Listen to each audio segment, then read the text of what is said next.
Likely lines from a thriller. Boss, I've got some news about the criminal who's been impersonating Sting. He's turned himself into the police. We've got to get out before it goes off.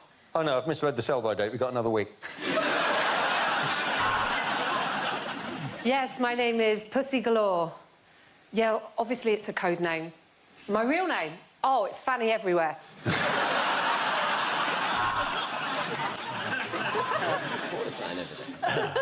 Everybody be cool, this is a robbery! You, in the Game of Thrones T-shirt, what did I just say about being cool?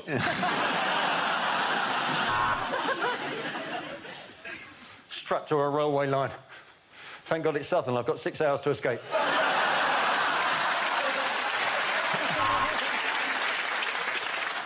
Whoever you are, I will find you and I will kill you. Now, can you tell me your postcode so I can pop it in the sat-nav? Mr. Brown, meet Mr. White. I really should learn these diplomats' names. You can beat me as much as you like, but I can't tell you where he is. So it's all set up. No one knows where Wally is.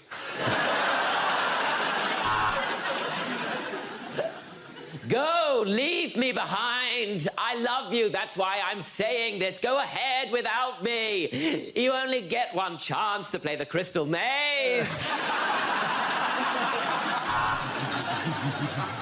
Oh, I'm so angry about all these people observing Ramadan. Nigel Farage stars in The Fast and the Furious.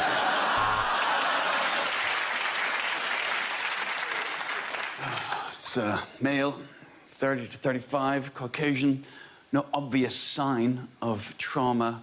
Oh, no, wait, the head should be attached to the body, shouldn't it?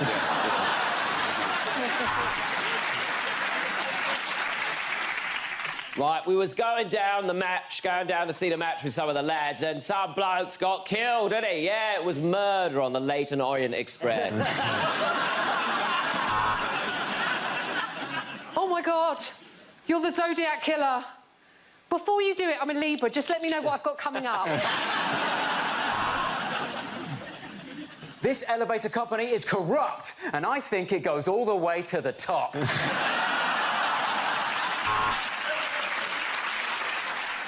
You can kill me, but if you do, you will never find the sarin gas canister I have placed in the president's fridge. Shit.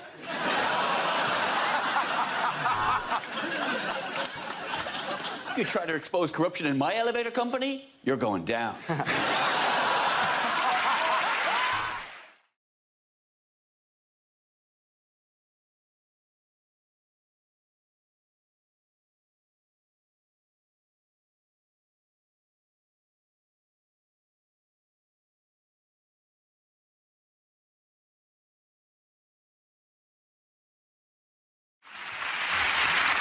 The next round is called Picture of the Week. I show the panel a topical image and ask them to tell me what's happening. So, what's going on here? Is this a picture of what Donald Trump refers to as patient zero? Worst Stevie Wonder tribute ever. Peter Stringfellow emerges from another cracking night at Angels. Hands up if you made a bracelet out of some spare handbag chain. By the reflection in her glasses, she appears to be looking at a tornado of some sort as well. She's trying to prove she's not an ageing candidate, but she's left her napkin tucked in from dinner. That soup gets everywhere, doesn't it? Because people have been saying she's using a body double, haven't they? And I think, well, it's nice to see Judy Finnegan back in work. I think the answer you're after... Yes, Hugh? What is that? That is Hillary Clinton. Thank you very much, Hugh. Yes. She's mocking Donald Trump with her normal-sized fingers. Yes.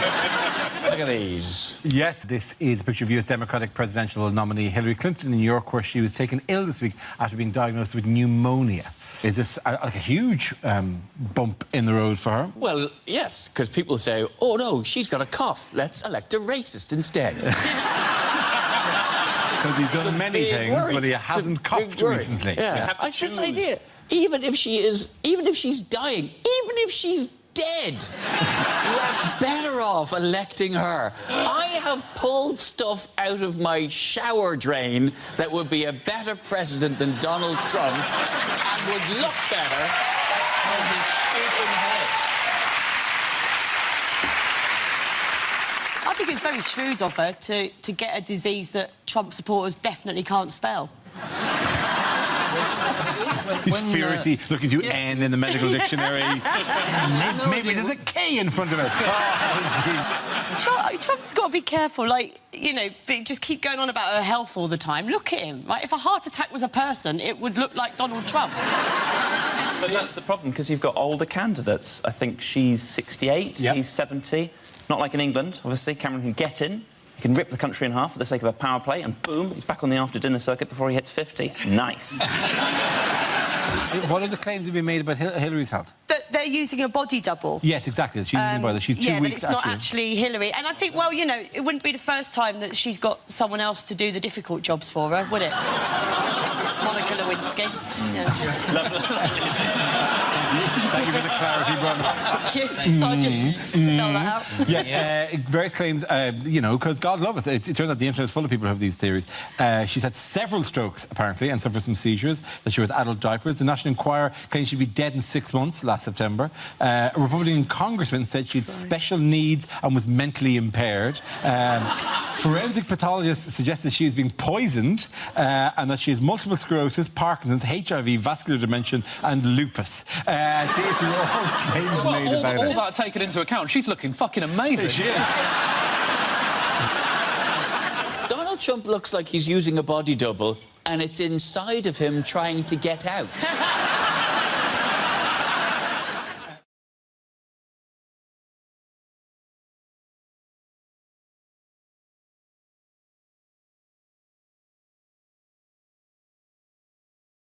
The talk of Twitter during England's first game. Philip Neville. Yes, it was Phil Neville. People were disappointed that he didn't have much charisma as a co-commentator. This is Phil Neville. He's not a byword. No one before that was going, well, my dream dinner party. Well, Martin Luther King, Gandhi, Philip Neville. He's a very boring man. What do you expect? The thing is, I felt sorry for him, though, because, you know, basically, he wasn't as good a footballer as his brother Gary. He's not as good a commentator as his brother Gary. You feel if Phil Neville entered a Phil Neville lookalike competition, Gary would win that. The only person who thinks that Phil is better than Gary is Ed Miliband.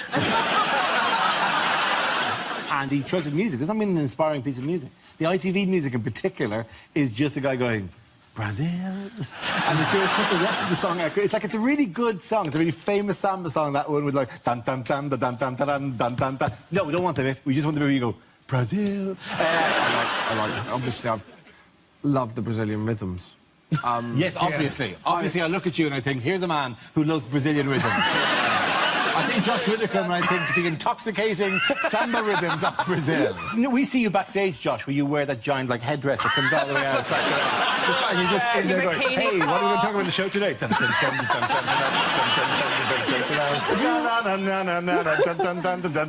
cheeky look in your face. Well, I'm looking forward to when they watch this bit of the show and then get you in for the final. It's going to be brilliant, isn't it? You sambling across the ITV studio. If they flew me to Brazil for the final, I will wear the headdress. I am dun dun dun dun dun. Na na na na na na na. Oh, you happily wear it. I think if we had a whip round with this studio audience, it could happen. I get to Brazil. I'll just go to the beach behind the ITV studios. Dun dun dun dun dun. I will not go. I will not go. It's a public beach. Dun dun dun dun. Carried on. Dun dun dun dun dun. Climbing up the glass window behind the BBC studio. Bam bam bam bam bam bam. Oh yeah, I love that. How would you do that? The England football team, they had all their passport numbers revealed, didn't they? They got them given out. Apart from Wayne Rooney, who doesn't, in fact, need a passport anymore since he's been chipped. So...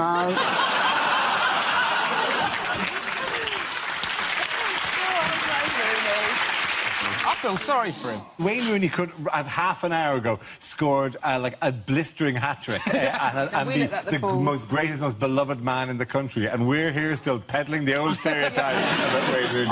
He hasn't scored a hat-trick and then gone, I'll go for that. I'm going to celebrate by watching my favourite show, Mock the Weeks. I've rigged up a whole satellite thing in the dressing room. Come on, guys, let's watch Mock the Week in the dressing room. Oh, what a result. I wonder, has the good news filtered through at home? Oh, come on. And next to him is Phil Neville going, oh! Ed Miliband's joined them in the dressing room to celebrate. Boss of Nando's. You think the boss of Nando's, Ed Miliband, Phil Neville and Wayne Rooney are on a night out in Rio tonight watching the show? Yeah, going, damn right. Our stock has never been higher. Dun, dun, dun, dun, dun, dun. At the end of that round, the boys go to Josh, Sarah and Andy.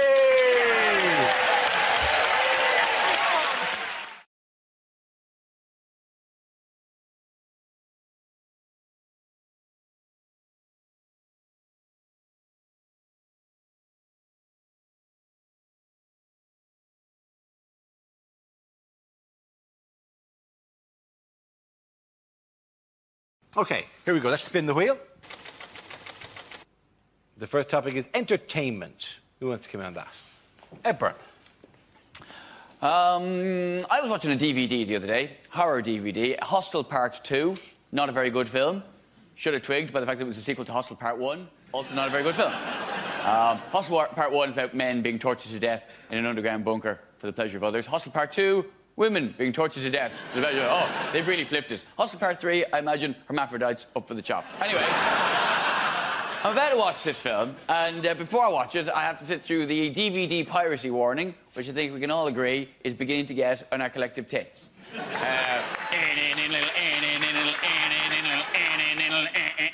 Oh, this music's so funky, it makes me want to obey the law. And it's the patronising nature of it. It's this thing of, you wouldn't steal a handbag, you wouldn't steal a car, so why would you steal a movie? I'm sitting there going... Don't tell me what I wouldn't do. You don't know me. I am drunk at 4 o'clock in the afternoon, in my pants, about to watch women be tortured to death in an underground bunker in Eastern Europe. You're telling me I wouldn't nick a poxy handbag? I think you don't know me very well at all, sir.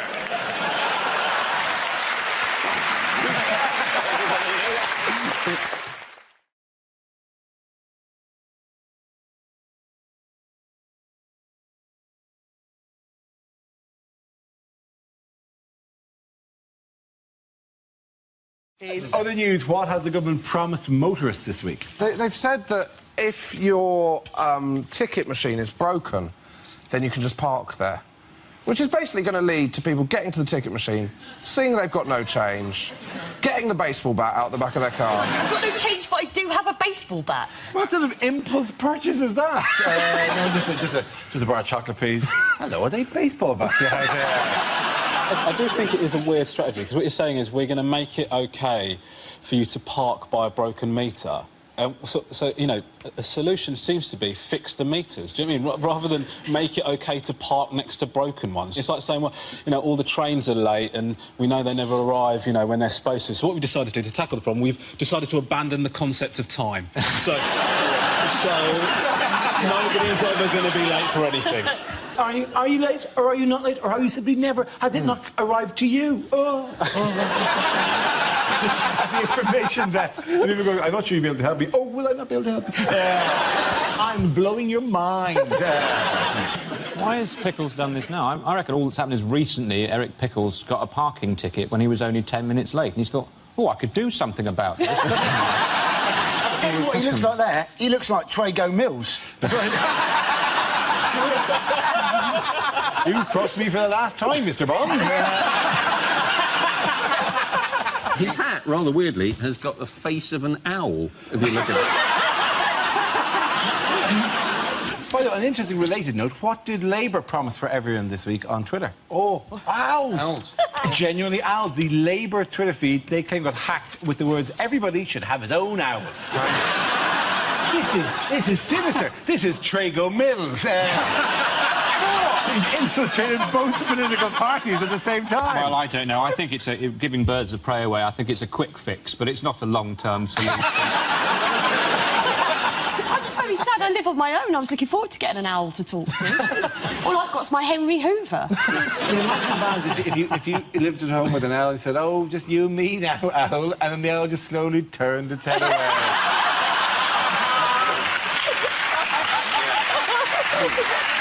OK, at the end of that round, the points go to Josh, Angela and Andy!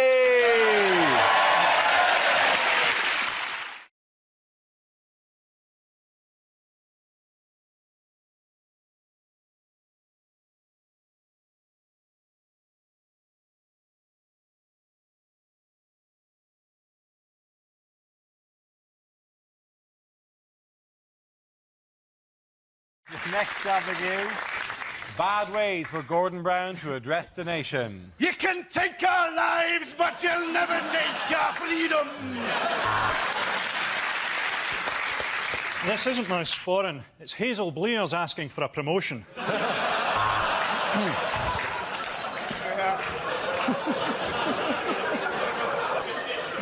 The economy is in ruins. I blame the previous Chancellor. You thought Tony Blair was a Watch this.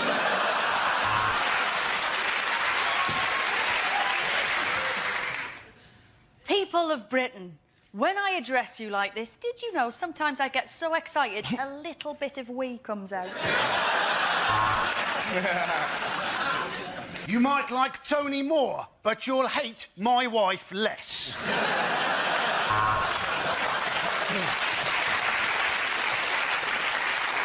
In these troubled times between our nations, I feel I need to reach out to President Putin and say, I have shagged your mother.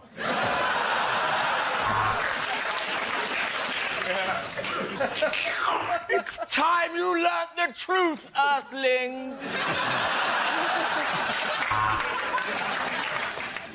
Citizens of New Atlantis, I bring greetings from our brothers, the Crabmen.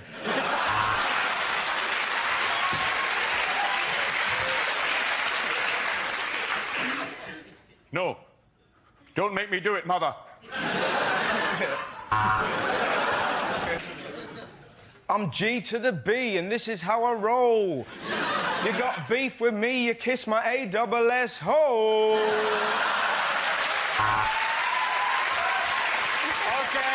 point over Frankie here on the line.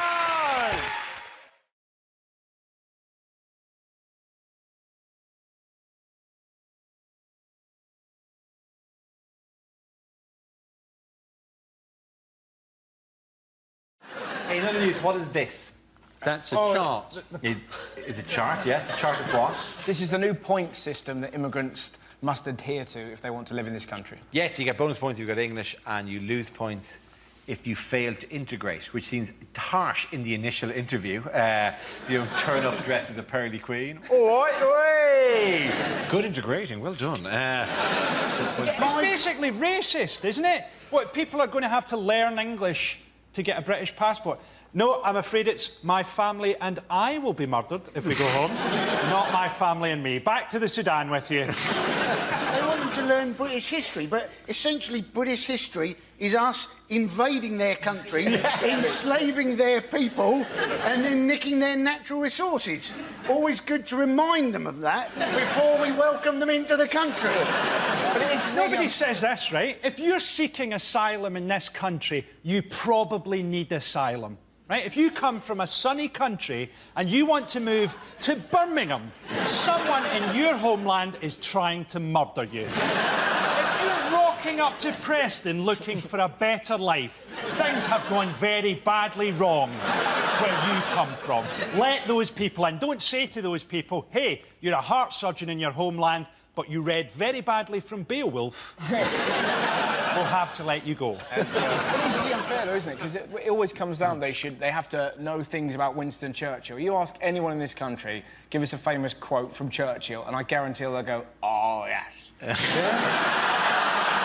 Has any, you know, because this is the points to get yourself into the country. Currently, there is a Life in the UK test, which features questions like this.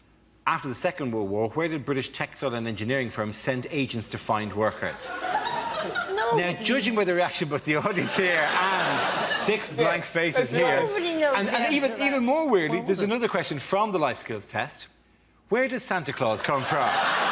Now, there's debate in this country about that particular issue, let alone there is no hard and fast answer to that one, but that is among them. Why don't you just, if you really want people to mix in, just give them a simple finish the sentence question with questions like, the referee's a what? And if they can finish that, like the Frosty's there, what? Why don't we just go the whole hog, admit we're racist, and at immigration control have a Dulux wall chart, and when people rock up, we go burnt umber, I'm afraid not. Autumn sunset, in you come, just. By the way, this announcement of this new clampdown on immigration, what made it slightly awkward? It was a fantastic story because there was an illegal immigrant found hiding underneath a bus that was full of people who work for immigration. Yes, it was. Isn't that a brilliant story? It was a bus carrying staff of the UK Border Agency, and an illegal immigrant clambered underneath it and hid beside the fuel tank. The last place they'll look. It is. It clearly was the last place. Just for cheekiness, he should be allowed in because that is brilliant. That is like a mouse sneaking into the house by holding onto the cat's nipples, isn't it? It's just... Well, apparently when they got to Folkestone, he just legged it. I'd have loved to have been on that bus and seen those guys go, well, I think that went quite well, don't you? I think it went quite... Oh, dear, who's that chap? I don't want to sound racist, but there's no way that any of us are going to catch him over 5,000 metres. OK, at the end of that round, the points go to Frankie Hugh and Stuart.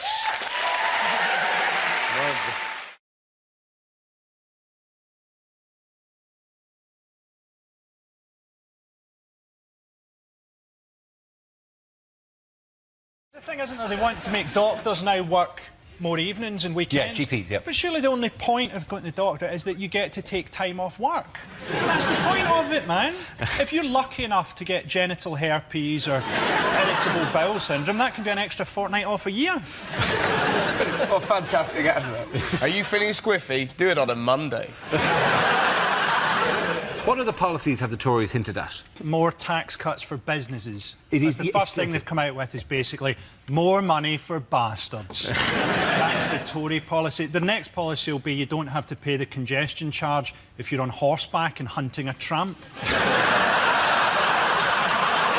say that, but he has now got a policy, hasn't he? He'd break down Britain, and the way he's going to sort this out, David Cameron, is he said he's going to give 20 quid a week to married couples so as to keep them to stay together. Because that's going to make all the difference, isn't it? You know?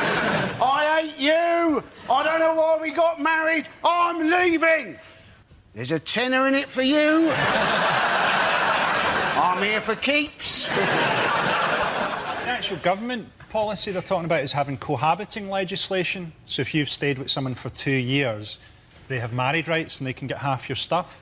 Which is playing into my hands because my stuff is shit. I will happily trade it for 2 years of sex.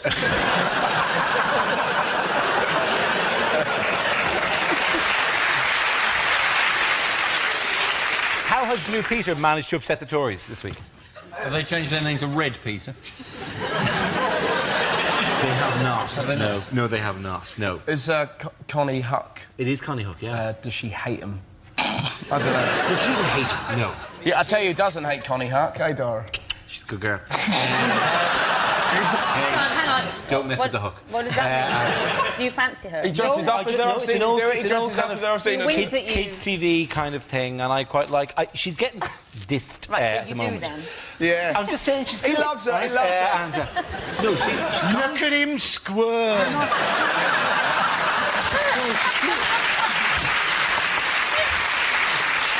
Have you ever met her, Dara? I've never met her, no. Is And your- clearly not Would you going like to to happen sidle now. up to her and say, here's something I made earlier? Dara, does your wife watch this? Yeah, but she doesn't watch Blue Peter, so I'm all right. Sticky back plastic. That actually was just a Blue Peter term. It had no actual gag there. So no, sure it did. You might as well just have said shut the dog at that stage.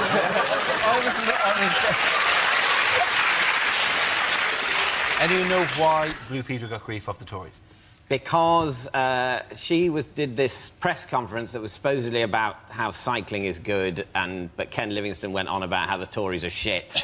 And then it's felt that she was in some way associated with this being a party political press conference when she thought it had been an environmental stroke cycle around press conference. And the BBC apologised in the most sort of pathetic terms to the Tories for having done this. And apparently they have now imposed upon her a new contract where she can't say what she likes anymore. So now Blue Peter presenters no longer have the same human rights as the rest. Ironically, this week on Blue Peter, they're making a voodoo doll of David Cameron. See, she's got the perfect opportunity, hasn't she? That bit where they're making a present and they go, send your parents out of the room. She can pretty much say what she likes to children, eh? Send your parents out of the room, we're making an advent calendar. Rebel by killing people and blowing shit up. That's why you don't work in kids' TV programs. Essentially, she publicly expressed an opinion about cycling, which, as far as I'm concerned, she's allowed to do. At the same time, in the same room, the Mayor of London said the Tories were a bunch of bastards, which also he's allowed to do. What's the problem? The problem was that the Tory councillor believed that was in some way showed that the BBC and Blue Peter were endorsing Ken Livingstone's push for a Lord Mayor of London next year. Do you know the way that Blue Peter viewers, who are aged 8 and 14, are big voters? Some of them are 8, some of them are 14, some of them around about 35. 35. Don't mess with the hook. Okay.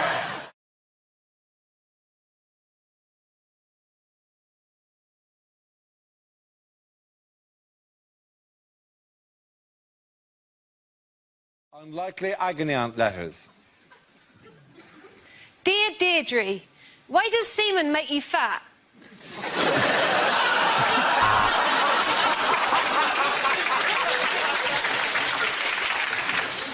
Dear Deirdre, I have spent the last 6 months living with a beautiful woman, but yesterday she found out.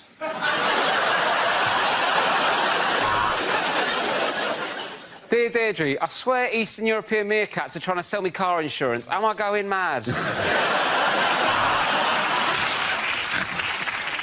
Dear Deirdre, last time I wrote to you, you told me that there was nothing wrong with masturbation. Why then, yesterday, did I get thrown off the bus?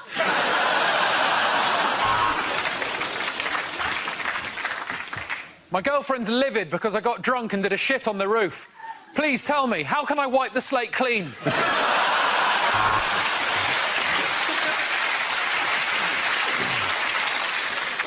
I have terrible trust issues. Please help me, Deirdre, if that's your real name.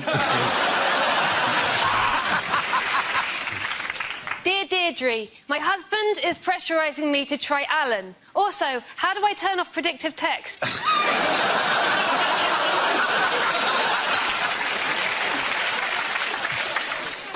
Dear Deirdre, I have just bought a diesel VW and I am fuming.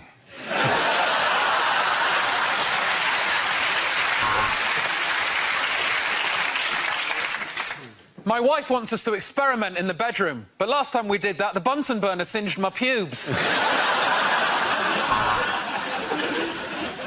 Dear Deirdre, I can only achieve orgasm while writing a letter. Do you think it's... It doesn't matter. Dear Deirdre, how do I turn off caps lock?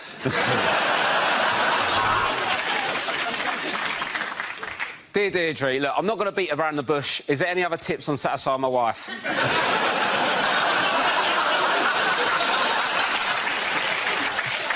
As we own our own business, my wife and I often make love at work, and we love to try new positions. Tomorrow, I'm finance director, and she's head of IT.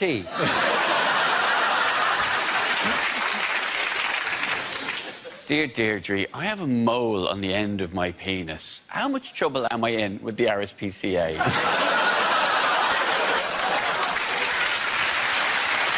At the end of that round, the boys go to Rob, Holly and Ed.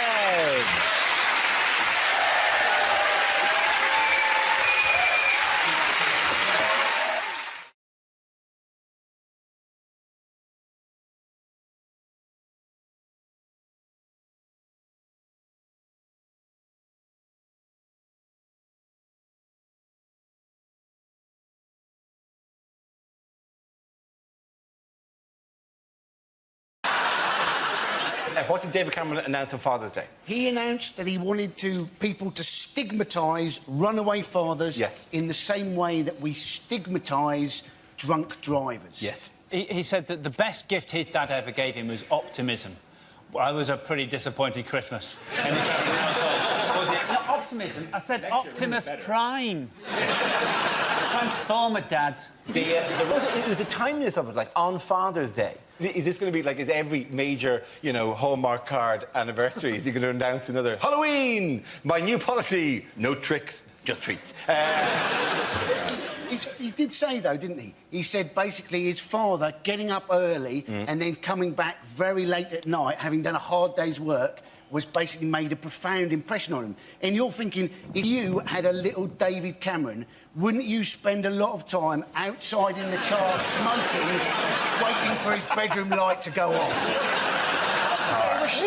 Who says, like, that the women want them back in the first place? Has anyone even considered that? It's bad enough being in a long-term relationship. I mean, it's miserable. No, honestly, I know what I'm talking about. I have kids. It's awful. And you know, kids just want some peace sometimes, because me and my ex, we were together a long time. We used to argue all the time. And for a long time, I was like, but if I leave him, he might go out there and meet somebody else and actually be happy.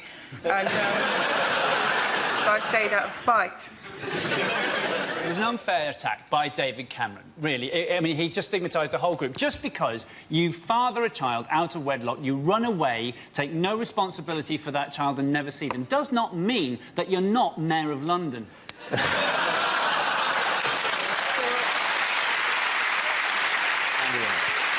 are also lots of points, aren't there, when children want their parents to be absent. I mean, I love my parents very much, but for me, that was when, as a teenager, they used to take a cat for a walk on a lead. On holidays, we used to take a cat for a walk on a lead, and it wasn't just a lead, it was a 30-foot washing line. It went over Dartmoor, it went everywhere, this cat. And the embarrassing thing was, I got so embarrassed by it that I had to walk, you know, about 100 yards behind my parents. But that meant that you heard the comments of the people coming past them. And that is awful, awful for a teenage boy to be subjected to someone going, you see those people with the cat on the lead? I think they may just have been released back into the community. Didn't your parents have a wheelie bin? They had a wheelie bin. I spent the first 6 years of my life in it. Did you still have washing on the lead? No. 2 birds with 1 stone, that'd be fantastic. Yeah. In fact, put a bird on the lead and the cat could have chased it.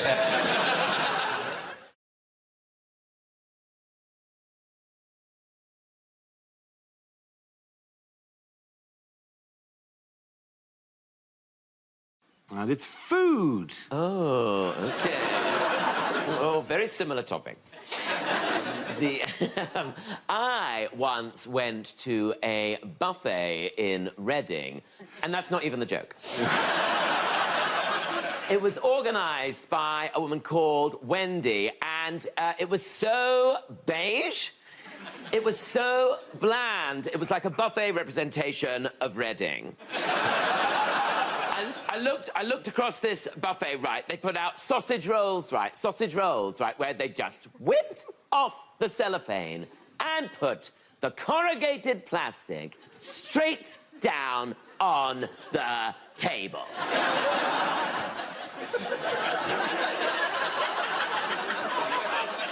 Like we were dogs!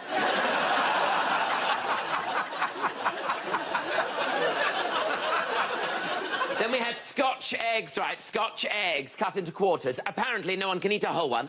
Then we had breadsticks displayed in a pint glass. I thought I was at a fucking UKIP rally.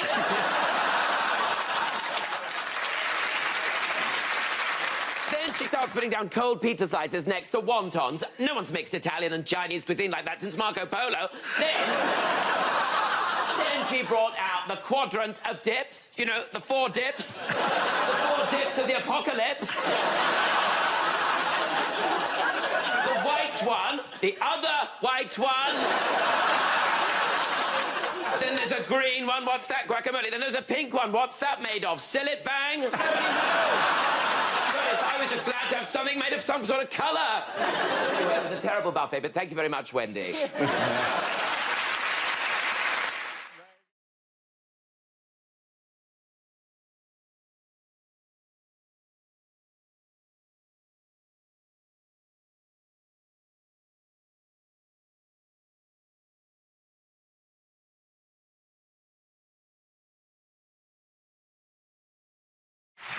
We start with a round call. If this is the answer, what is the question? On the board are 6 categories. Sarah, which category would you like? I will have world news, please. OK, world news it is. The answer is 1.6 billion. What is the question? Is it how many immigrants are so lazy they haven't even bothered to come over here?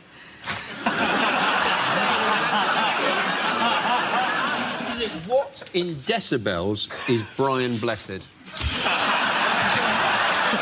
Is it when they go back to us, how many drachma will there be to the euro?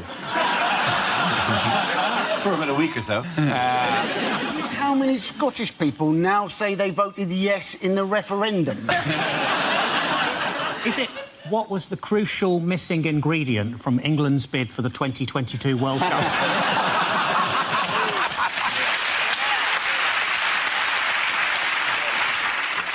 Is it how much are cats owed in YouTube advertising? Is it when I went on Dragon's Den, how much did I want for a 2% share in my body hoover business? James, talk numbers. How many? What's your turnover? Well, Deborah. I haven't really got the numbers in my head. That's what they say, isn't it? Right, I'm out. That usually gets... Is it what is the count in Sesame Street up to now? We think he's just somewhere in a bar, just still counting. Tiny Transylvanian puppet in a bar. 1.5. If you go and use a Glastonbury toilet, is it how many people seem to have used that toilet before you have? Is it what number, when typed into a calculator and turned upside down, becomes, ooh, GI?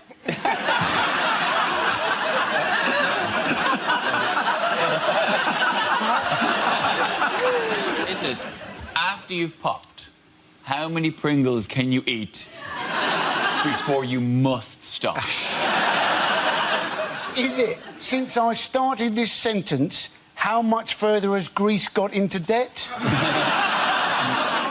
It's to do with Greece, clearly, yes. We're all dancing around. What is 1.6 billion? This is the amount in euros that Greece are supposed to pay back to the IMF by the 30th of June. You're absolutely right. Thank you very much, Sarah Pascoe. Well done. Yes.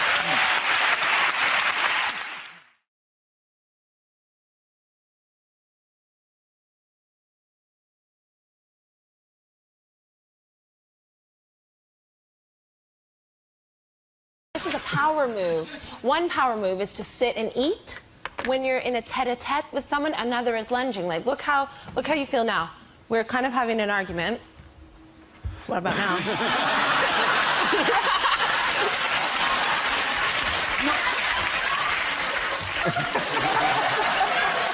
Then you know karate's on its way. If that was it to eat, was the other one, was it? Do it. Yeah. Okay.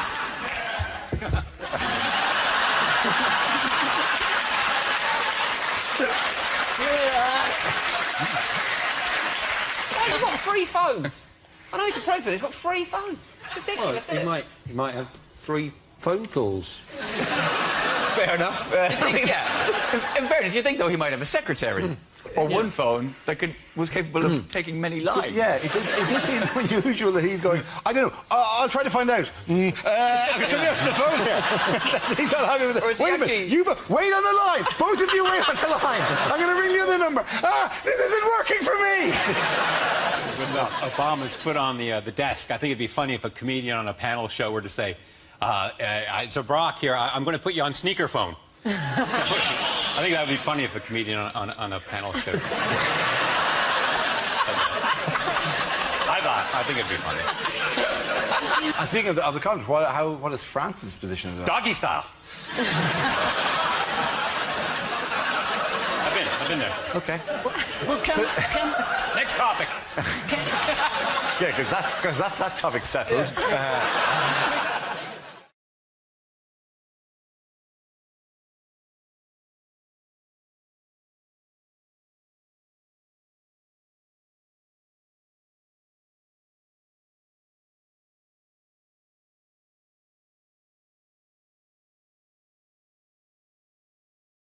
We start with a round call. If this is the answer, what is the question? On the board are 6 categories. Sarah, which category would you like? I will have world news, please. OK, world news it is. The answer is 1.6 billion. What is the question? Is it how many immigrants are so lazy they haven't even bothered to come over here?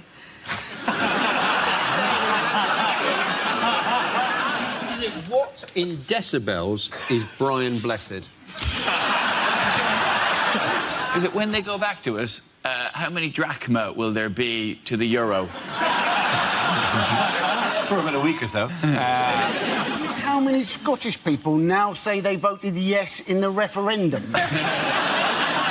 Is it what was the crucial missing ingredient from England's bid for the 2022 World Cup?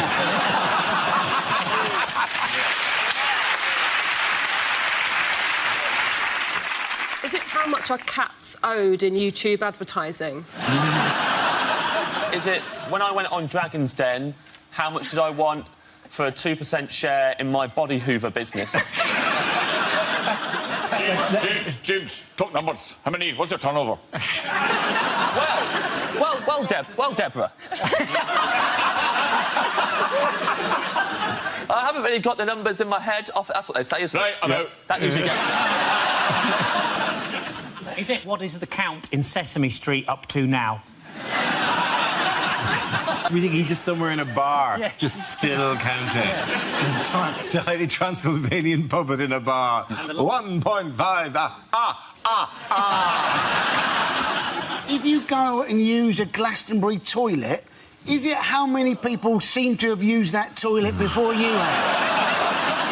Is it what number, when typed into a calculator and turned upside down, becomes, ooh, GI?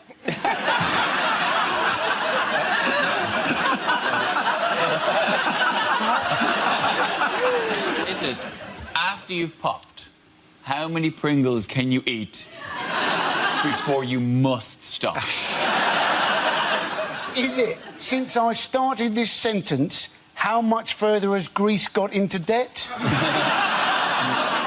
It's to do with Greece, clearly, yes. We're all dancing around. What is 1.6 billion? This is the amount in euros that Greece is supposed to pay back to the IMF by the 30th of June. You're absolutely right. Thank you very much, Sarah Pascoe. Well done. Yes. The question I was looking for was how much money in euros does Greece need to repay to the International Monetary Fund by the 30th of June? That's next Tuesday, or risk crashing out of the Eurozone. But it is a loan, isn't it? What they've got is a loan. I think it might solve itself. Are we certain they haven't got PPI? Wouldn't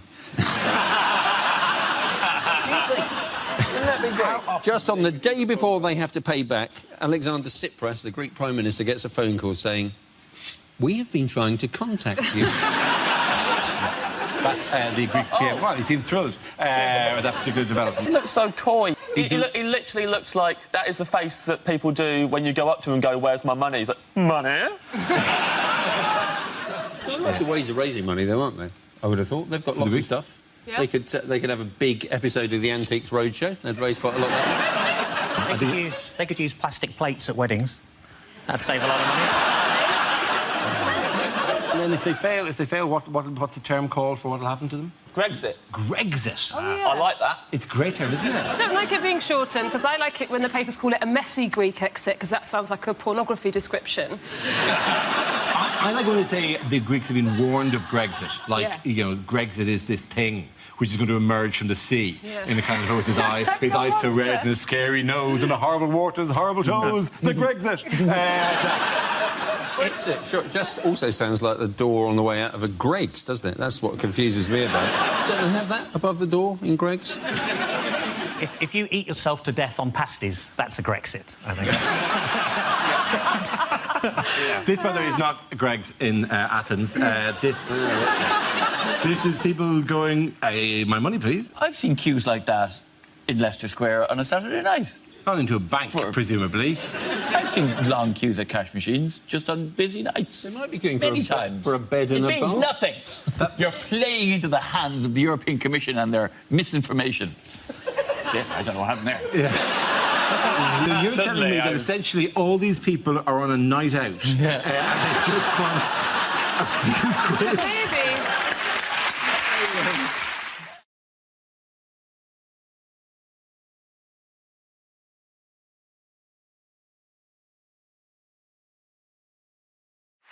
We start with a round called Picture of the Week. I show the panel a topical image and ask them to tell me what's happening.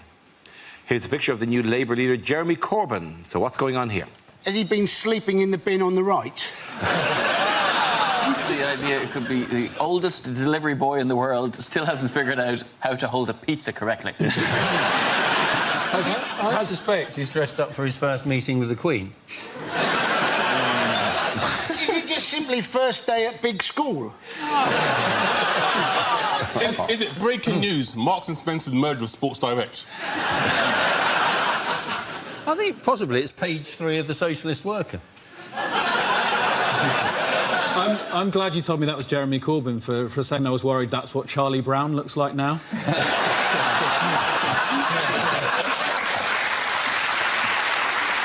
And that folder actually contains Snoopy's ashes. Too much now. Please. Snoopy's long dead. I think it's a 66-year-old legend still got it going on. I reckon the owners of number 48 are probably very proud to be able to show off their garden like that. It was a Tuesday! Yeah. It was a Tuesday! The bigs are collected on a Tuesday! I bet they're more surprised than anyone that one of their gnomes just came to life and walked off.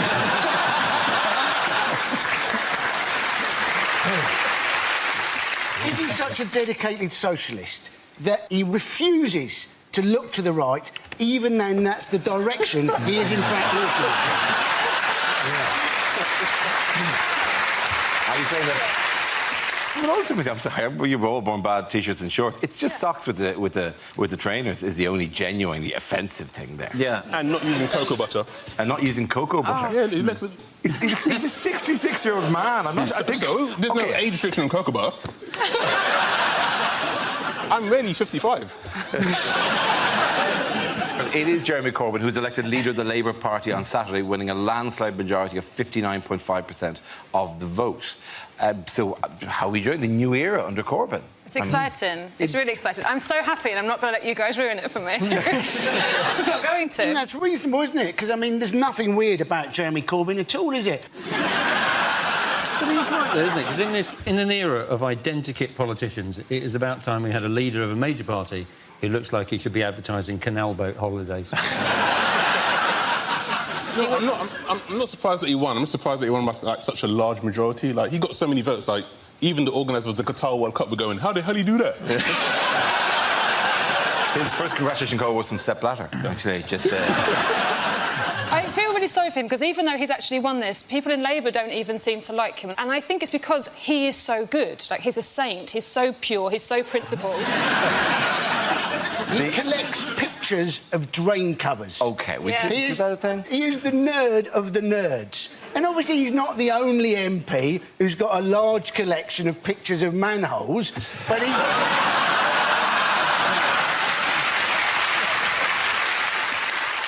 The weird thing is because he's an Arsenal supporter. He goes on to matches, but that comes as no surprise. Yeah, well, yes, well, he's an Islington, for God's sake. But that well, not so much that, but it's a bunch of underperforming Reds who are hooked on the outmoded concepts of a foreign intellectual who, when they tried to put a team together this year, couldn't get anybody decent to join them.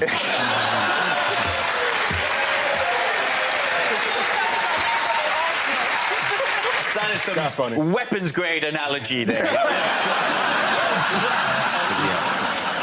No, it's actually... I mean, how did Cameron react? Did you see the Cameron's reaction to it? Security is the key word. There's a lot about security. He sent out this tweet. In fact, no one sent out this exact tweet, but Cameron said, the Labour Party is now a threat to our national security, our economic security, and your family's security. Not my family. My family are fine. We live in a big house with 2 policemen outside the front. But your family, where are they now? Do you think that for a second? Look around. Can you see them? No, I can't see them either. He's climbed in the window and stolen them. That's what he's doing.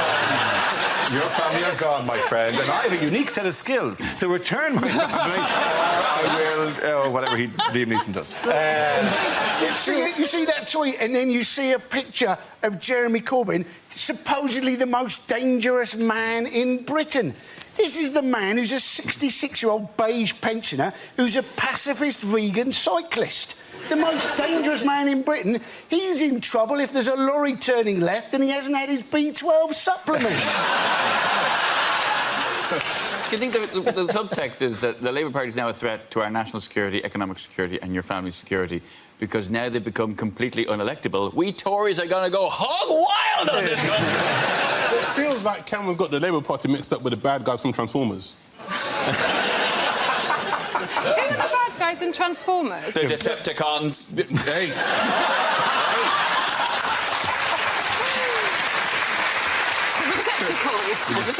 Receptacles. I think we've just spotted the nerd of the nerd of the nerd.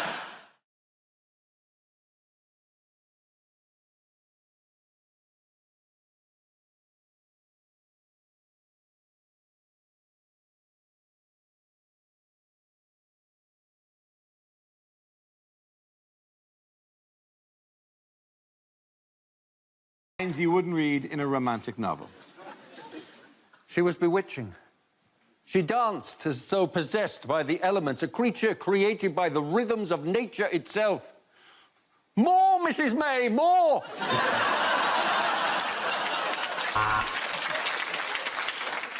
Toby, I'm not feeling well, said Amber.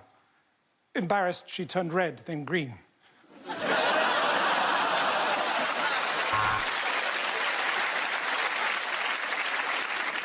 As he climaxed inside her, John knew he would never be allowed to visit the Statue of Liberty again.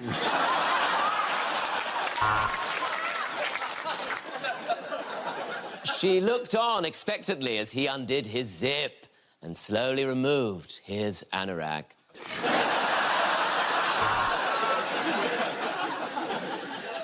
She looked into his deep eyes and said, "You're the most attractive man I've ever seen." Oh, no, wait, hold on, I'm just ovulating. How to Please a Lady, Chapter 1. Wet her spoons. Sorry, Weatherspoons.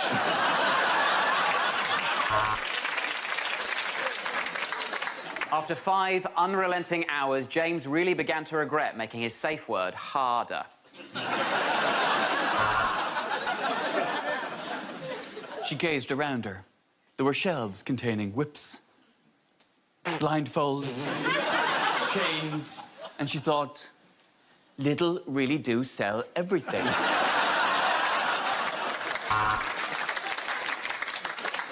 The role play had gone wrong again. My bad, he said. I thought you said Mr. Arsey.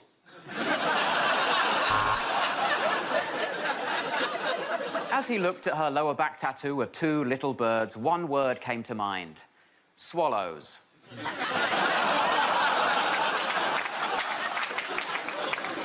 Instead of the passionate kiss he was expecting, she just gave him a peck on the cheek. Ah, he thought, this chicken is playing hard to get.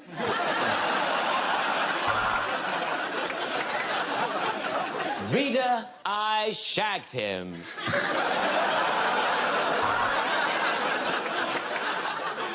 His tender words still echoed around the dappled glade as he climbed aboard and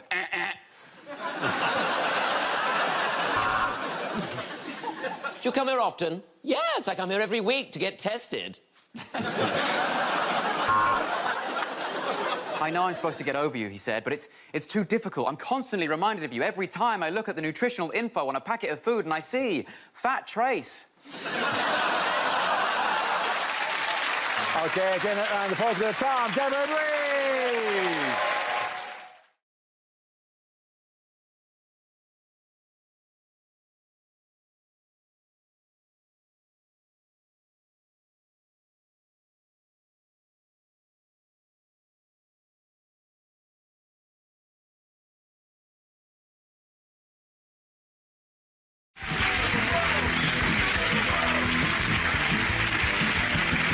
The category is politics, and the answer is 8%. What is the question? How much of Abu Hamza will have to be removed so as they can get him through the Heathrow metal detector? What level of erection did I once try and have sex with?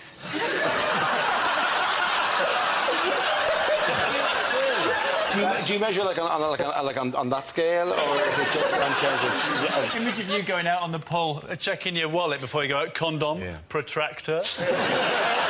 How is the government planning to catch middle-class tax avoiders? With a butterfly net and the van from Chitty Chitty Bang Bang. It'll probably work better than the plan they have. They're planning to catch them using lie detectors. Middle-class people taking lie detector tests. It's like an upmarket version of Jeremy Kyle. And I'd like to see that. Wouldn't you like to see that middle-class Jeremy Kyle? You know, my cleaner ran off to another family. My husband's using the wrong cutlery. You corked my Merlot! The next topic is environment. Andy Parsons. So, now, apparently, plastic bags are evil. Because apparently, they take 100 years to biodegrade. Now, that came as a bit of a shock to me, because often when you get a bag in a supermarket, they seem to biodegrade when you put anything heavy in them.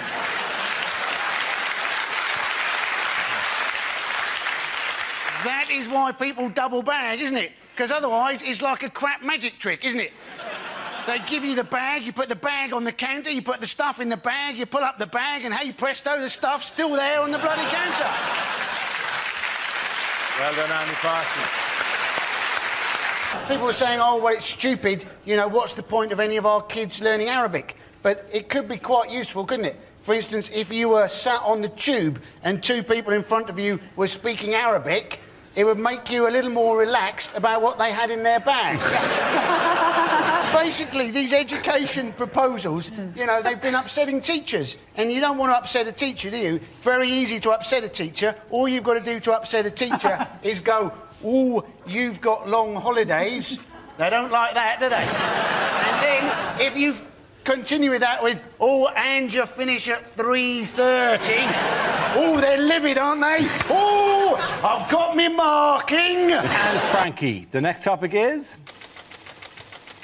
it's terrorism. Andy's in like a shot.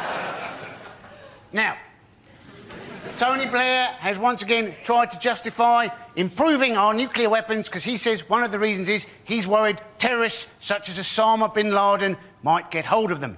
Now, once again, I think this is scaremongering. We know Osama bin Laden hasn't got a nuclear weapon because we haven't seen it on his videos.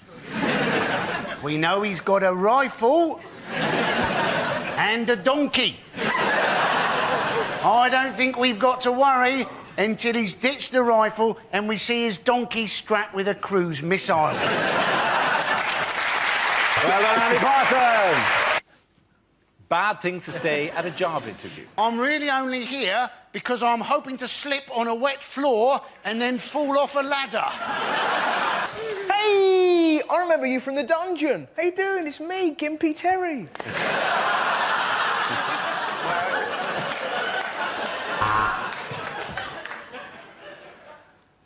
I'm Gimpy Terry's mate.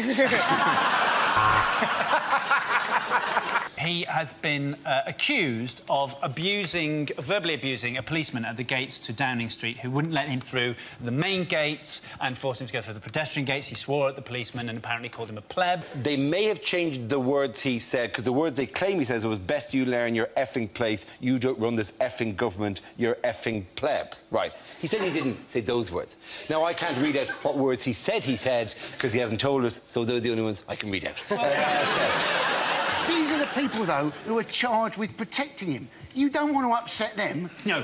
Oh, yes, I didn't catch Mr. Mitchell as he fell from the second floor of the building, because I didn't think he'd want me to touch him, given that I'm a pleb and everything. But as we took his body out of Downing Street, we took him through the main gate. It's what he would have wanted.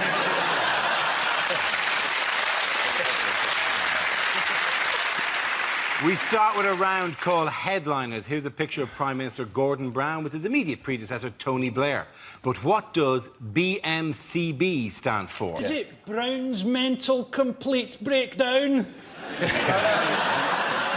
or is it just Britain's Mr. Charisma Bypass? Is it Blundering Morons Crucifixion Begins?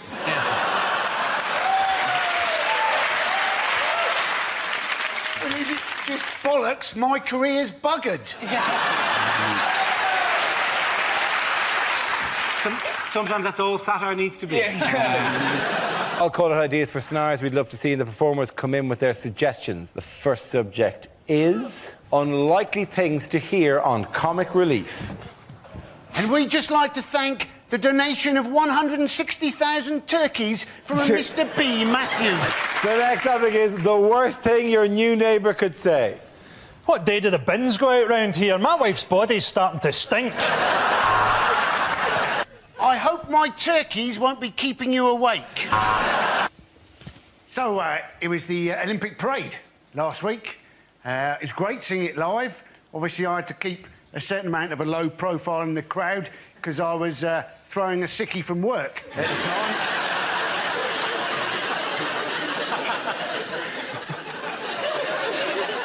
But it was great. 21 buses driving through London at a steady 2 miles an hour.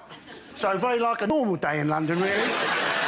There was an embarrassing moment, though, when one of the conductors rang the bell on the bus and then got the shit kicked out of him by the blind football team. And I realised, actually, that I could get into any sport during the Olympics. The only sport I couldn't actually get into, dressage. Watching a horse walk and then reverse. They call it horse ballet. I don't think anybody would go and see ballet if it was just some bloke walking a bit quicker, slowing down a bit, stopping, bowing, and then pissing off.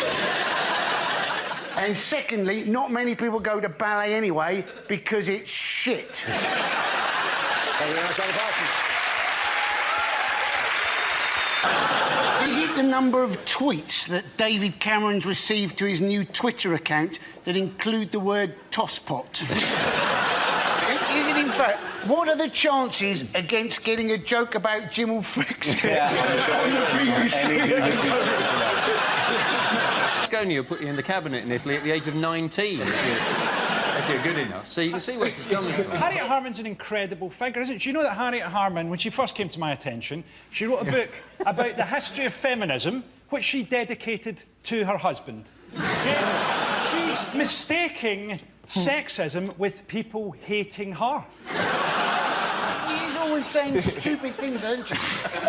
She said she is Radio 2 to Gordon Brown's Radio 4. And you're thinking, well, she's not Radio 2. Radio 2 is the most popular radio station in this country. If she's anything, she's Isle of Wight FM on a Sunday morning at 3 o'clock in January when the transmission mast is broken. Andy Murray, a man who actually came along to our studios, didn't he? Yes, indeed he did. Came along after he'd lost Wimbledon. Yep. And then after we'd all taken the piss out of him, yep, he went off and he won the Olympics and he won the US Open. Yes.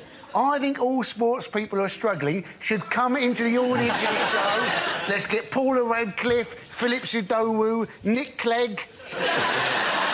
It'd be brilliant, wouldn't it? I think it's kind of ironic that you'd ban smoking in pubs in London when it's kind of impossible to breathe outside a pub in London. Children are chasing buses down the street, like nipping at the tailpipe, hoping for chunks of charcoal fresh air, you know. So says the man from LA. How about people drive cars, right? I'm Yes. guessing a car puts out more smoke than maybe a cigarette? It does, but that doesn't mean... Yeah. You don't actually drive inside. Yeah. You know, don't drink and drive, especially in the pub. OK, so war on terror. Who wants to go first? Andy? Yes, the war on terror. The Americans have said, you know, they're worried that Iraq is their new Vietnam. Let's hope not. Otherwise, we're in for some shit movies in about 10 years' time. Good man, Andy. Well done. Andy Parsons there. Your category is sport. The answer is 1 billion. Is it how many wives would Henry VIII have had if he'd been on Tinder? I shall have her. And I shall have her. Am I even flicking the right way? I shall have her. OK. Oh, thank you. Okay. Is it how many pounds in cash did the Queen hide under her bed when she'd seen that Jeremy Corbyn had been elected leader? Her family security is at risk. Here's a picture of the new Labour leader, Jeremy Corbyn. So what's going on here? Has he been sleeping in the bin on the right?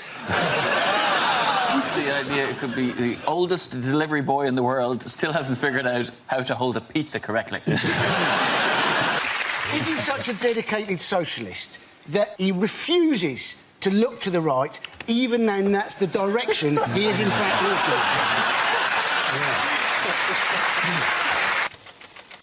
My topic is politics. Who wants to come in on that? Andy Parsons. So, we've had the Lib Dems announce their immigration plan. What they like to do is they like to put immigrants into places in Britain which don't, at the moment, have many immigrants. Quite what those parts of Britain will feel about that policy. I grew up for quite a long time in Cornwall, and there they regarded anybody who came from Devon as an immigrant. We had one bloke on our street who was known as the Traveller because he'd once been by train up to London. And we have a new president for Europe, a man by the name of Herman Van Rompuy. Now, the Sun can't wait to get a headline going on this one. Rumpy Pumpy, Rumpy Numpty, Humpty Rumpy. They'll go for gold if he gets involved in an affair with a one-legged ugly dwarf. Rumpy Pumpy from Rumpy Numpty with Frumpy Stumpy Grumpy. Well done, Andy Parsons. Your category is world news. Your answer is 1/5. What's the question? How much of a Boris Johnson speech is not, well, I say, yes? OK, here we go. The first subject is things you wouldn't hear on a science documentary. Hello, my name's Dara O'Brien. And to try and bring science to the masses, I'm going to appear in a programme with Stephen Hawking wearing a ridiculous hat.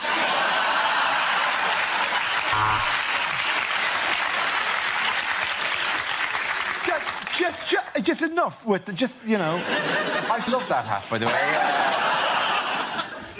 Hello, I'm Dara O'Brien. And I've got a massive head and a massive brain, but all I get to do in this bit is just press a little button. The Olympics. Who wants to come in that? Andy Parsons. Now, I don't know how you got on with getting tickets for the Olympics. There are still tickets for the Greco-Roman wrestling. Yeah, whoopee-doo. There aren't so many Romans in Britain anymore, are there? And those Greeks can't afford the tickets. And we will have forever our first GB football team. Yeah, it'll be the first time that Ryan Giggs, Ashley Cole and John Terry have got together since the last Miss World contest. But if you haven't got any tickets, go and see the Olympic road race cycling, right? It's free, yeah? But it's not the same as proper road cycling. Never in the Olympics do you see somebody having to go off into a ditch because there's a lorry turning left. Never do you see somebody go over the handlebars because some idiot in his car has opened the door without looking in his side mirror. Never do you see somebody fall off their bike because a car has screamed past and somebody has whined down the window and shouted, "Boo!"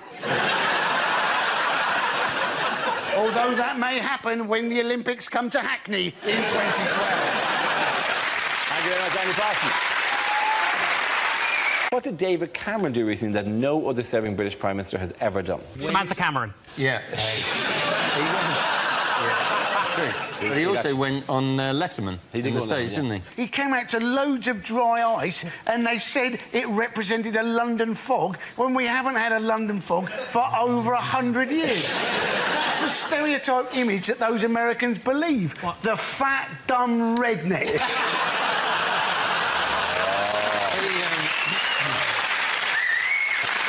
The closest we've currently got to a London fog is Boris Johnson at the moment. Either that or Amy Childs from The Only Way is Essex. What Boris Johnson did say was that he got it wrong deliberately because he didn't want to seem like he had Latin coming out of every orifice. Now, that sounds creepy, doesn't it? That is... thing about Boris Johnson, though, isn't it, is everybody thinks he's quintessentially English, but in fact he was born in America, named after a Russian, and looks like a Swedish person who's eaten another Swedish person. And it's the economy. Annie Parsons. I suppose we should be grateful we're not in Greece. Things very bad there. There's rioting. Things so bad, the austerity measures, that they can't even afford to put petrol in their milk bottles to chuck them. Things are so bad they're having to put milk in their milk bottles. That's how bad things are. Oi, take that. Yeah, in 2 hours your clothes are going to smell really bad. The European Central Bank, right, they have said that when it comes to Greece, they think it may be a bit like the Ebola virus, right? And they said we may have to cut off our leg to survive. Now, they may know a bit about finance. They know very little about the Ebola virus. It affects your entire body. You cut your leg off, you've still got the Ebola virus. You've just got one leg bloody less. Thank you very much, Annie Parsons. Lines you wouldn't hear in a war film. We've managed to crack the Germans' code. Turns out they were sending messages in German.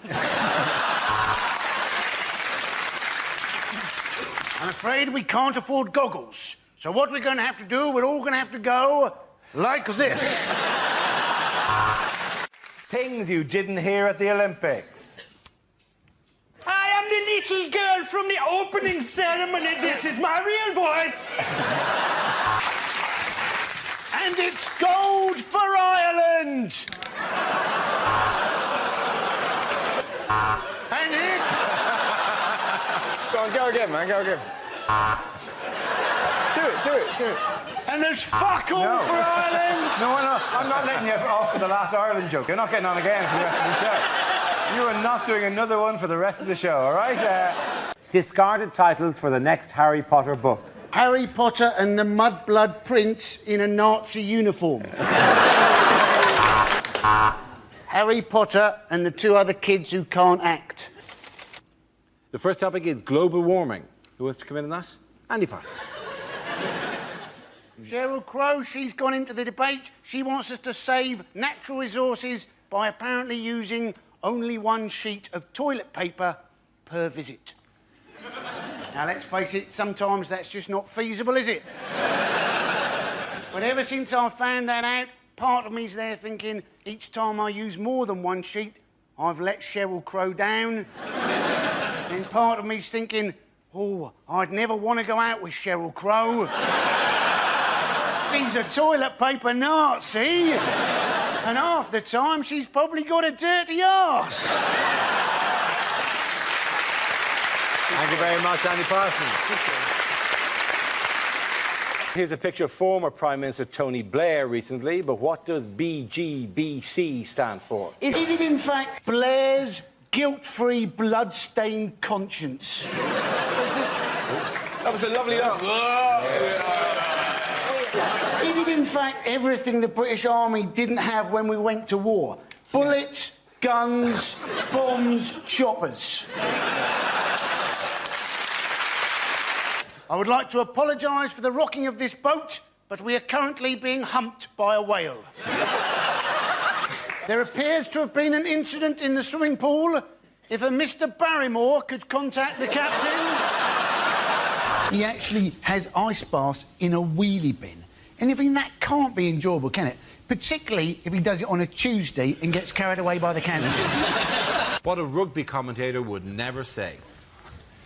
Oh, and he skipped through the defence, and that's lucky, because if these South Sea Islanders catch you, they eat you. And it's the coin toss, and Johnny Wilkinson has sprained his thumb. And here comes... Hugh Dennis. It was after I heard the buzzer that I realised there was one thing I hadn't heard at the Olympics, right, was fuck it.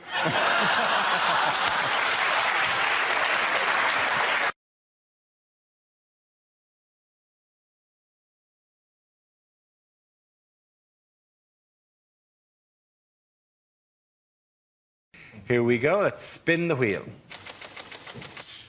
First topic is parenting. Who wants to come in on that? Andy Parsons. Getting quick. You may have seen that there was a woman gave birth recently who was 72 years old. That's not right, is it?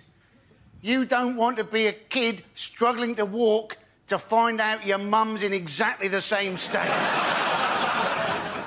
But in this country, it's been more, isn't it? The young people who've been giving birth. Alfie Patton, supposedly a dad at 13 years old. And then they were saying, oh, no, he's not the dad, some people. I don't know what's going to happen to Alfie now. Maybe he's going to have to join Fathers for Justice. Hey, he's probably got a superhero costume, hasn't he? Thank you very much, Andy. OK, let's spin the wheel again. OK, the topic is human behaviour. Some things you can't help doing. Do you find this? Like, if you get a cold can of Diet Coke, it's not enough for you to go, that is freezing. You have to find somebody you love and put it on their face. You can't... You don't do that with any other food. This soup's boiling in your eyes! But for some reason, you become a fizzy torture. All right, Mum, Fanta, to the knee! We're all fairly peculiar. Sometimes you think weird thoughts. I was in Tesco the other day. I was offered a bag for life, and I found myself going, I can't commit to that. You know? I don't know what bags are going to be like in the future. I feel like a tool if I got a plastic one in 2024. People go, I've got a new bag. It packs itself and speaks Spanish. Piece of shit. What can you do? I can suffocate a child. That's all you're good for. He can speak Spanish. I can hurt your hands on long journeys. Very good. Well done, Ross up.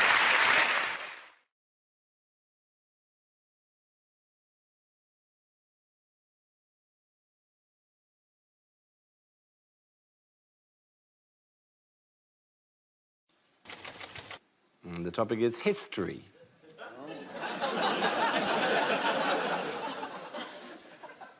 Some things in history are good, some things are bad, some things are good, and then they get bad. Like my great-great-great-uncle was bored in the trenches during the war, so he invented the high-vis jacket.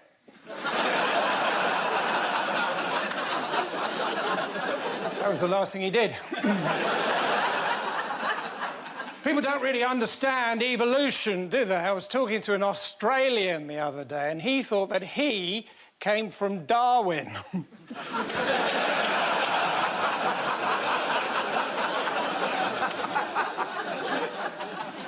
Recently, I wrote a book called All the Things I've Ever Done in My Entire Life, and I don't want to spoil it, but in the end, I write a book.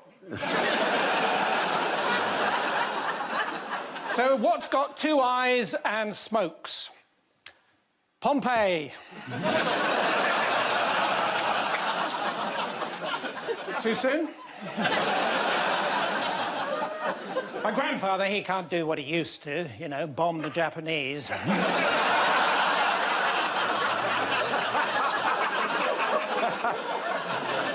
And it turns out you can't actually keep an artefact that you find with a metal detector if it's already in the British Museum. Thank you very much. Doing that round. The point go to Gabor.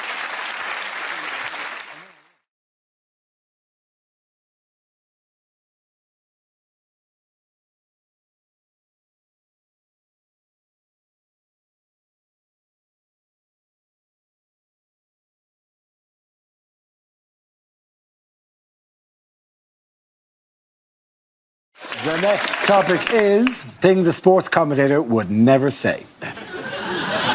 England have won the World Cup.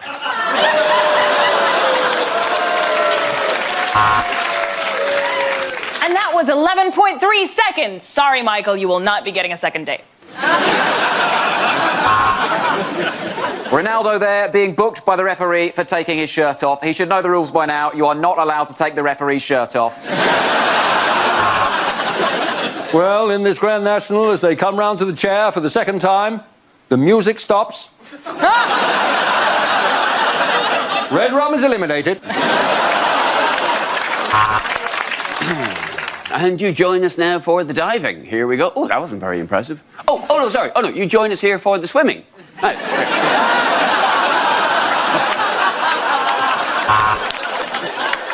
Well, I think from here he's going to go for the top right-hand corner, and he does!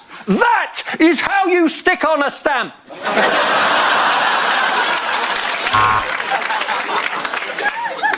Judges, they're all very impressed. A textbook reverse tuck. You're watching RuPaul's Drag Race. Is that Maria Sharapova or Mark the Week's Olga Koch? Yeah.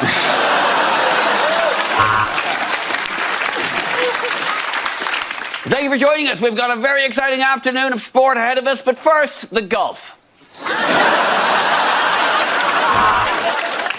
Welcome to the World's Strongest Man competition, where we see Dave from Sunderland attempt to pull a bus. They really will shag just anything.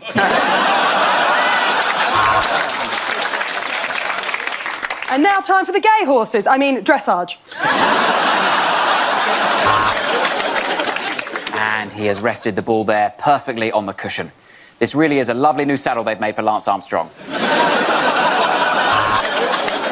Well, at the start of the day, I asked if he'd got the bottle. Now he has proved he has got the bottle. That is my bottle. Give me my bottle. Will it be gold? Will it be silver? Will it be bronze? Who knows what colour the Russians' urine test will be?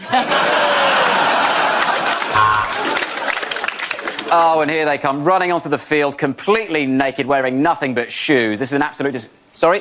I'm being informed that horses always look like that. This is my first time doing the ground action. At the end of that round, the points go to Olga Hewen-Rees.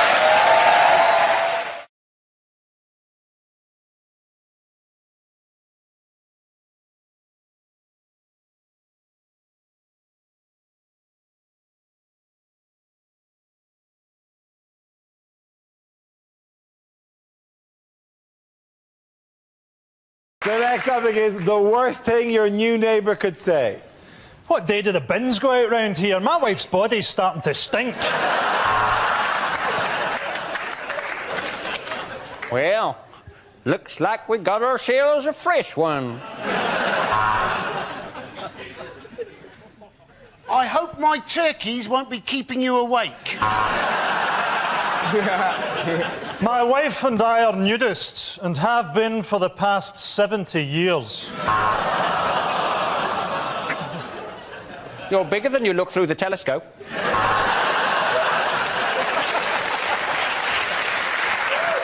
Welcome to the street, or as we like to call it, the cul-de-sac of Christ. Do you like the music of what the?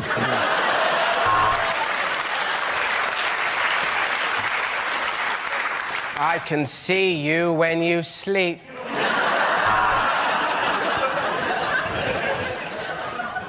Yes, that's right. The wife breeds Rottweilers, the children are in a brass band, and I'm a paedophile.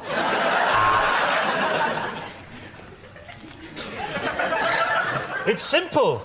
Your dog and I are in love.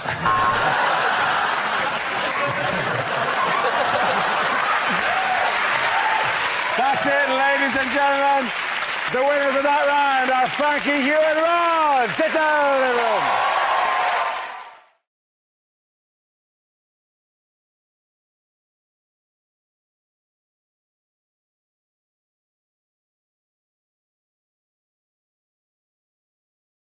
Hello, Canterbury. Let's make some fucking noise!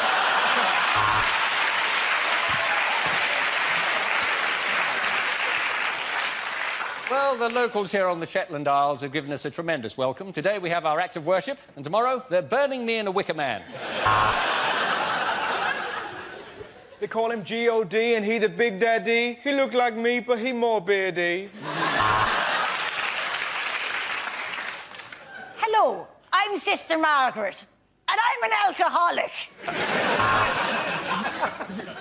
The parishioners will now go forward to receive communion, if they can get past Atlas and Predator.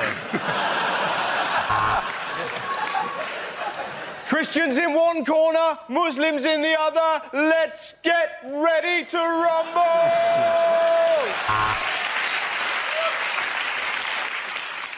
Well, the goat is strapped to the altar, so let's begin.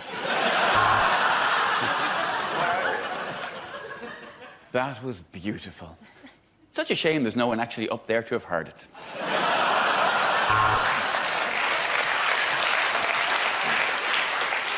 And we appear to have a streaker. No, one of the altar boys has escaped from the vestry.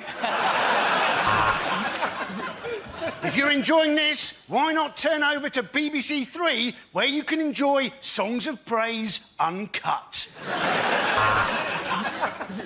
Well, now, choir of the week. They're not the Von Trapp family, but they were the Trapp family. It's the Fritzels from Austria. The next reading is from St Paul's first letter to Jim will fix it. At the end of that round, the points go to Frankie, Hugh and Ed.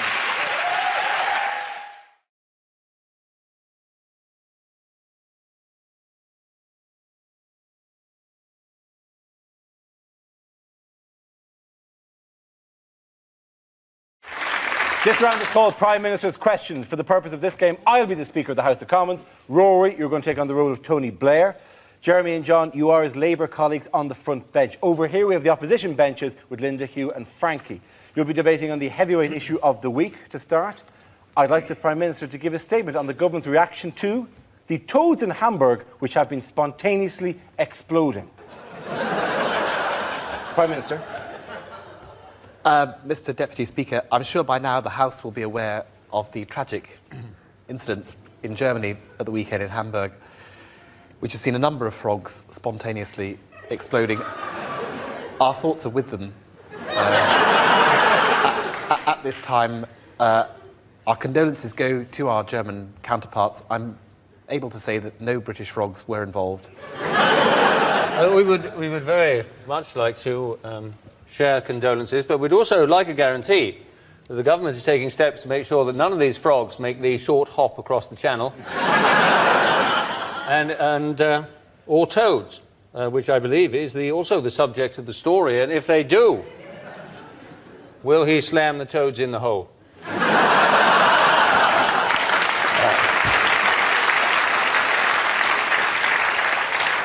Can I just point out to the honourable gentleman, the cause for these exploding toads is, I'm afraid, inflation.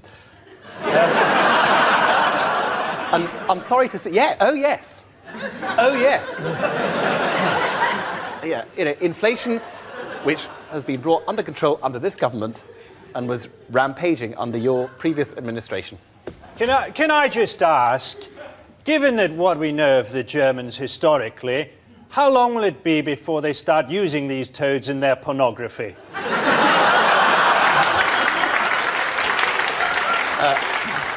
I think that's one for the Minister for Arts and Culture. Tell me, what steps has the government taken to prevent a suicide toad attack? Exactly.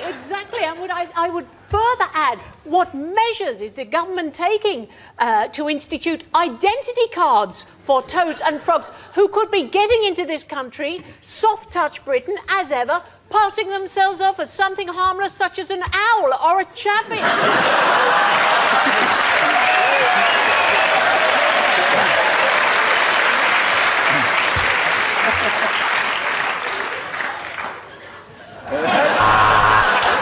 On that, ladies and gentlemen, I think the opposition take it tonight.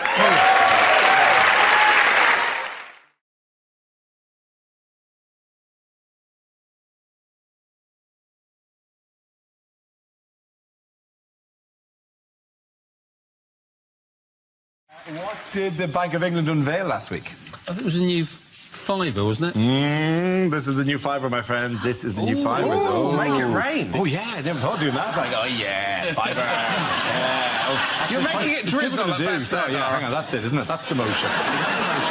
These were lent us by the bank for, interesting satirical, not for me to go, It's literally the worst rap video of all time. Never see Snoop Dogg and Dr. Dre fetching the money they've just thrown. Oh, honey, yeah, £30. Does that make your dreams come true? This would be terrible. Imagine, because they're plasticky and clear and see through their polymer notes, which means you could actually go to the laptop and go, I can see you. Can you see my money? Imagine that, cashier. I can see you. Just pay for the condoms and leave. They tested thing that they put them through, they said they dipped it in tea for, you know, all those times you mistake a fiver for a hobnob. I often do that when I'm taunting younger comedians. Oh, really? I eat my fibres. Could be they realised the recession was caused by people leaving fivers in their jean pockets, putting them in the wash. Fivers only last they only rarely last 5 years, a £5 note. You're thrifty, aren't you? Yeah? I can make a fiver. I can't even make it last 5 years. I mean, honestly. Cost of living. This is the most I've ever been paid for this show. You can't rip it, can you? It's very difficult to tear. Very Awful difficult to burn. news for magicians. But then he's so irritating, I should make it toing. Oh, come on. Sign it for me. Oh, is it here? Toing. Ah, come on. Bloody fivers. I like that Have you ripped the new house given to us by the Bank of England specially? Have you literally torn? Well, they should have made more of an effort to make it stronger.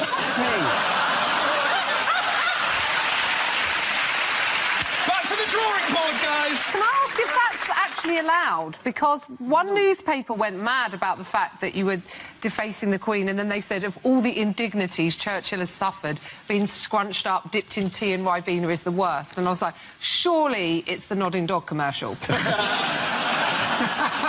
that less dignified? Oh, yes. We shall fight them on the beaches.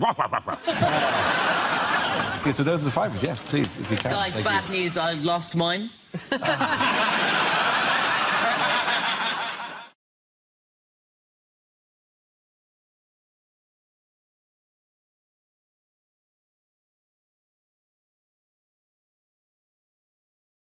Welcome to this year's Christmas quiz. Yes. I know. We have... Oh, wait, sorry, hang on. I need to make it more special. Hang on, there. How's that? That's good, isn't it? Wait, does that... I like that's the not shoes. last. The shoes are good, aren't they? And this, I spent ages on this. This is... There we go. Looks Look like at that. wraps of heroin stuck on his drink. Going to very happy Christmas around my house. Thank you very much. What have you got in your stocking? A spoon and a lighter? OK, here's the question.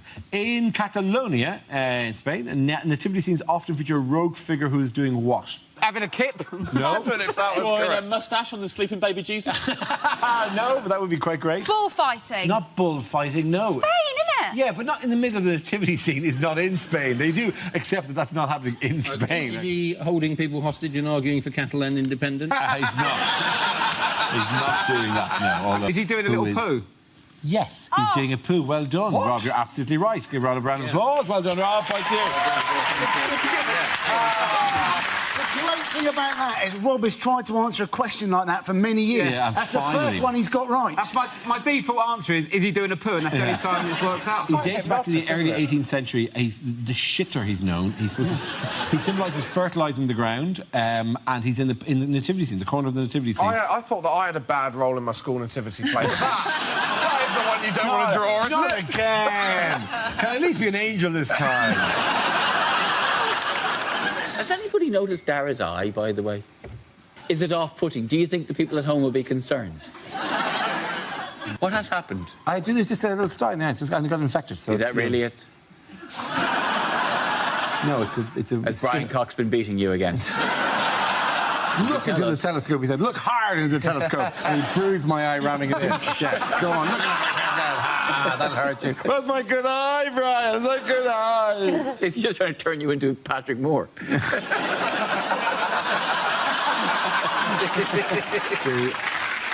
They're so worried they get me an eye patch. That like this would be because this would be much more subtle if I presented I presented the entire show like that because I've got a tiny infection in the eye. To be fair, I have a secret desire to have an eye patch. You know, I don't want to ever lose an eye. That's not how much I want to have an eye patch, but I think they're cool. It's something massively impressive because a guy with an eye patch, shit has happened. Because also you can do this. Sexy. The final part of undressing in a sexy way would be to take off the eye patch and what? You take my eye out. What unusual present might people be giving this Christmas? Oh. Dead seagull?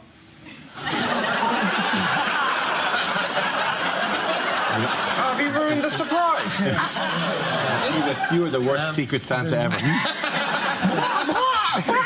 Next time, for God's sake, kill it. I think it's actually sperm. It is isn't sperm. Yes, it is sperm. Yeah. But this Not an unusual gift.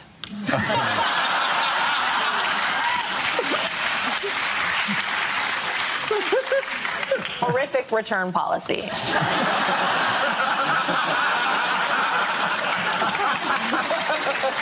Not interested.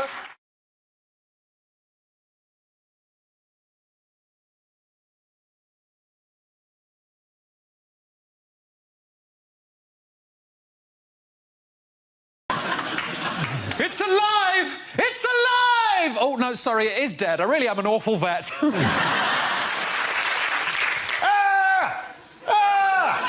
I'm sorry, it's just you look nothing like your photo in Match.com. You've got a flat screen TV and brand new trainers. I know what you did last summer. I know what you did last summer because you keep posting all your boring shit on Facebook. Get back, you demons! You devils! Get away, Satan's spawn! Back from whence you came! That was the party political broadcast on behalf of the UK Independence Party. I have a message from the other side. We have Bake Off now. Gee, I'd rather you not say zombie. The term now is differently alive. The ghost is trying to say something to us. Old Kent Road. Community chest. Go to jail. Sorry, I didn't have time to get a Ouija board. Oh,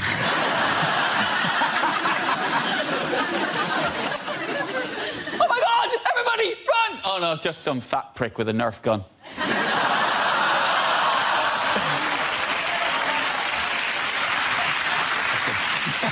I think you mean a broken Nerf gun. For example, this bit shouldn't do this. I'm afraid I have no choice but to kill you, because I've already chosen to shag and marry your two friends. 28 days later, a horrifying journey of a man going from Three Bridges to East Croydon with Southern.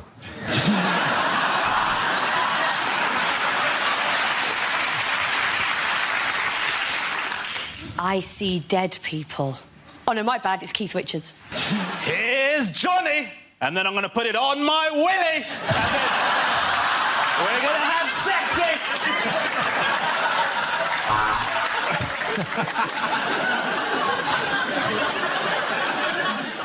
Sir, there's been another attack by the undead in Wimbledon. No, not zombies this time. Zombles.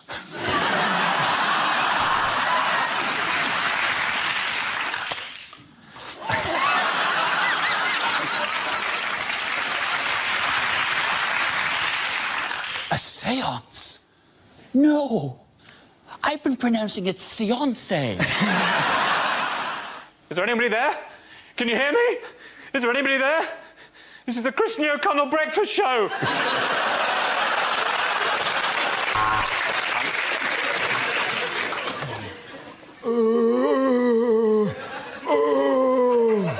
That was Mayor Boris Johnson with his official statement on the riots. You seen the traffic? It's a nightmare on Elm Street.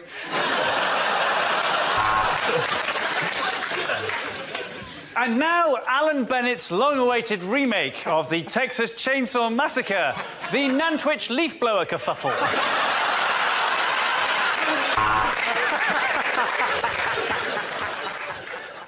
What do you want? What do you want? No, I'm not paying too much for my car insurance.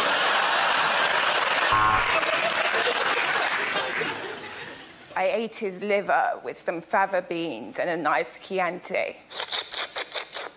So I gave Mark's dinner party an 8. Do you like scary movies, Sydney? Oh, sorry, is Sydney there, please? If you don't keep up payments to your exorcist, there's a danger that your home will become repossessed.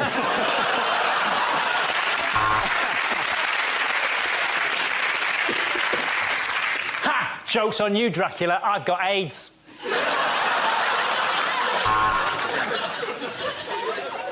I ate his liver with some jelly beans and a nice ombongo.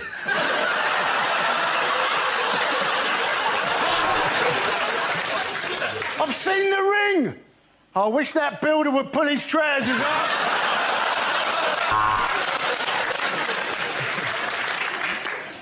I don't have to listen to you. You're just a puppet. If you don't shut up, I'm going to put you back in your box, Mr. Clegg.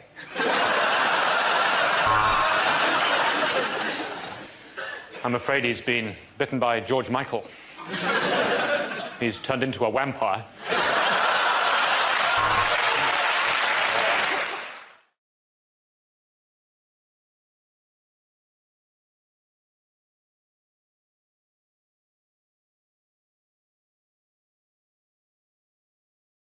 The next round is called If This Is the Answer, What is the Question? On the board are 6 categories. Angela, which category would you like? I'd like home news, please, Dara. Home news. Ah, blessed break from sport. The answer is 56 years. What is the question? Is it, how long does it currently take to get a UK passport? Is it what the minimum prison sentence should be for anybody that takes their shirt off in the summer? I find it unacceptable. I remember, like, when it used to be hot days, my dad would open up the curtains first thing in the morning and say, the white people are going to get naked today.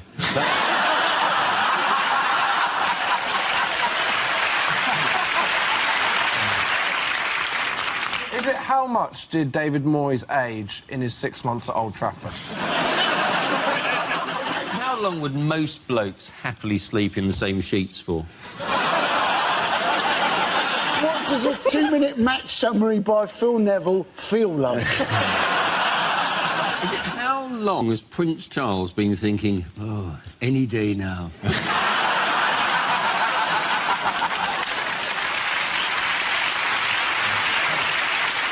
Is it how long could I hold a poo in if I shared a flat with Oscar Pistorius?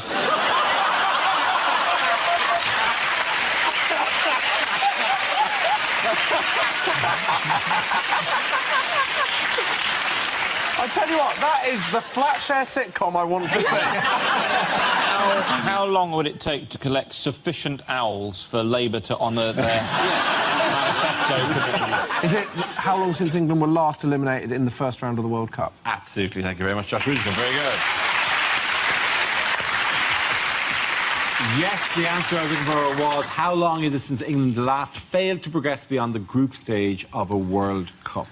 Were you surprised? Were you gutted? No. No, I mean, we didn't lose all our games, did we? I mean, I thought we managed a very creditable 0-0 draw with the 2,500 to 1 outsiders. So, you know, people said we had low expectations, didn't we? And then we all got disappointed when we were knocked out after 2 games. So, obviously, our expectations weren't quite low enough, were they? What was it? It's the players as well. They didn't... Wayne Rooney said that if we'd won, we'd have gone through, and that's the main lesson to learn. and you're going, if that's the main lesson to learn, we really need to go back to basics. Well, they were Liverpool, though, and Liverpool had 5 England players in the match day team, didn't they? There was Sterling, Sturridge, Johnson, Henderson and Gerrard, and, of course, Uruguay had 2 Liverpool players in the squad, Suarez and Gerrard again. So... Very busy man that day, wasn't he? Yeah. It's interesting, because I'm finding out, now that England are out, I'm finding out about the backgrounds of all my friends, because suddenly my friend the other day was suddenly, you know, well, actually, I'm half German, so I'll support Germany now. So you kept quiet about that on D-Day, didn't you? Oh, you did. Didn't you, Gunter? Yes, well, I thought it was an unfortunate thing to bring up on the boat. I've actually just started pretending I'm Costa Rican. I will switch to whatever I need to, you know. In the cricket, I'm very Sri Lankan at the moment. During the Ashes, I pretended I was Aborigine. Like, I don't care. I will go wherever the results take me. If I were Roy Hodgson now, I'd be a pundit, because, like, he could be a pundit anywhere in the world. Apparently, he can speak 5 languages. Yes. Roy Hodgson, which is literally 5 more than Phil Neville. So... Roy Hodgson always looks like a man who'd be far happier inside eating soup. What did a lot of England fans find enormously irritating immediately after the matches? Reality. It was England footballers doing adverts. Yes. Things like the Carlsberg fan squad advert. Yes, there was a series of ads that people found there were complaints about. You know, Joe Hart and his dandruff, which luckily he's still beaten. Good man, Joe. Well done. I said, why does that company? I'm going to give them the free ad. That company who does an anti-dandruff shampoo, which you all know, you say the word anti-dandruff shampoo, and bing, why do they even spend money? Who goes, maybe I'll have a competing anti-dandruff shampoo for my shampoo? Well, there's one company who makes it. Some of us, Dara, are still worrying about dandruff. It's an unusual put-down, isn't it? On the one hand, zing, I'm bald. But yet, on the other, you don't come out of it like a prince, has to be said. I'm not going to lie to you, I didn't think it through. Take that, bald man. Oh, you social loser. Yes, it has to be said that some of the England squad were probably not as well known as others. There was a young squad, a new squad. I mean, for example, there was this range of commemorative mugs that was brought out and they were there on sale. And we're not making this up. And all the members of the squad, particularly Chris Smalling, the Manchester United defender. I cannot believe they put Theo Walcott's picture on. It's mortifying, isn't it, actually? Yeah. That's Smalling, and for reference, a picture of... I hope there's not a mix-up and Chris Smalling's now going to have to be the President of the United States of America. But what happens is, if he's going to get a phone call from David Cameron going, I finally got some service. I finally got coverage. What do we do about the Shia situation? I don't know.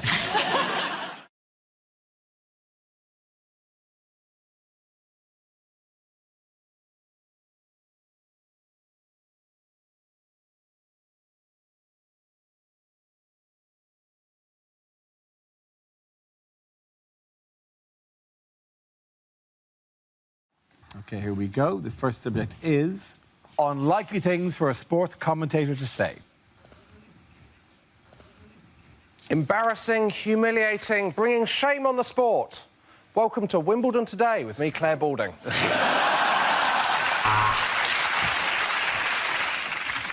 And it all comes to this. After years of training and preparation, I'm commentating on the poxy water polo.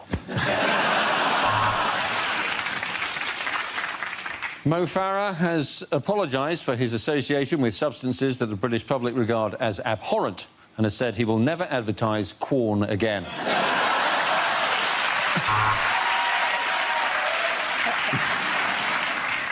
Welcome back to the golf, where Tiger Woods apparently travels with 2 inflatable sex dolls now in case he gets a hole-in-one. And he's found a chocolate biscuit down the back of the sofa, but he's not going to celebrate because it's his old club.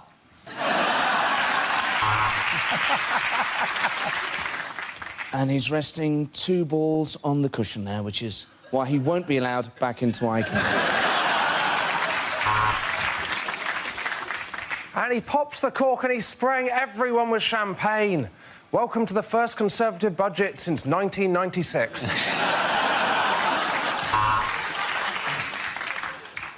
Here we are at the Crucible, all burning to death!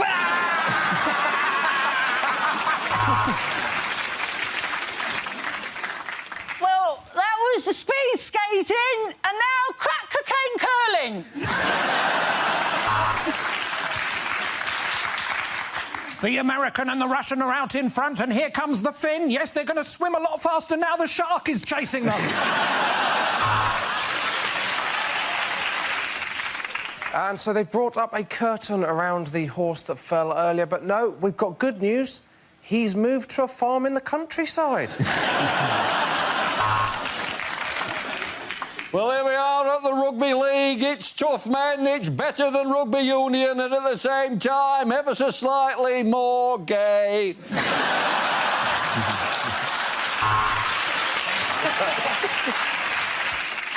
And this decision's going to a touch judge, and yes, it's sexual harassment.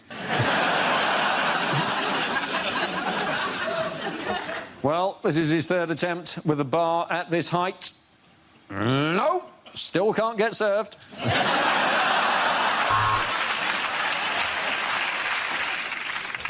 And here come the 2 Red Bulls, which is what you'll need to keep yourself awake during Formula 1.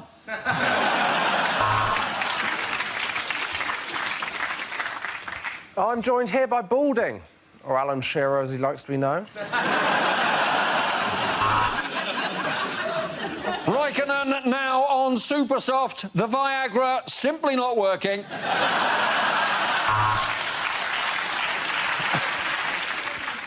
And if you want to find out what this function key on the keyboard does, join us after the break on F1. And after the break, join me, Claire Balding, presenting everything. I present everything now. Everything is mine, everything.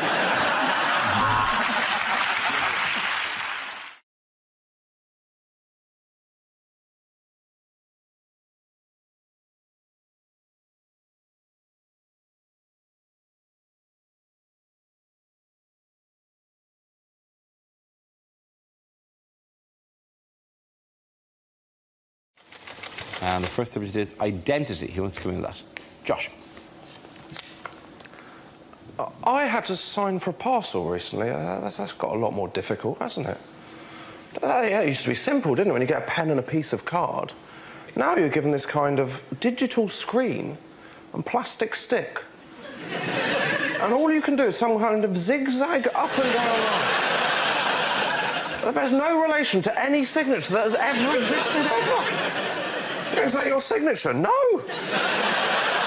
It's not the mark of Zorro. So you're checking this at the post office going, I've got bad news. Zorro is back. And he's signing for every parcel in the United Kingdom. I struggle filling in these forms, but I filled in the census last year. My favourite question was on the final page. There was a question that said, please fill in the details of anyone that doesn't live with you but stayed over on the night of March the 23rd. That's going to be very awkward if you've just had a one-night stand, isn't it? Good morning, a few questions. What is your occupation? What do I know? Well, I'm telling the government, actually, yeah? It's not the kind of thing you just drop in, just go, morning, do you take sugar in your tea? Also, would you describe yourself as Caucasian? Thank you very much, Josh Wilkerson.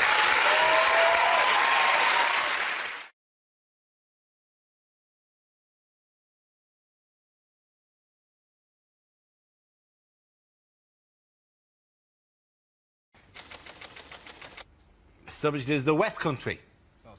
Who?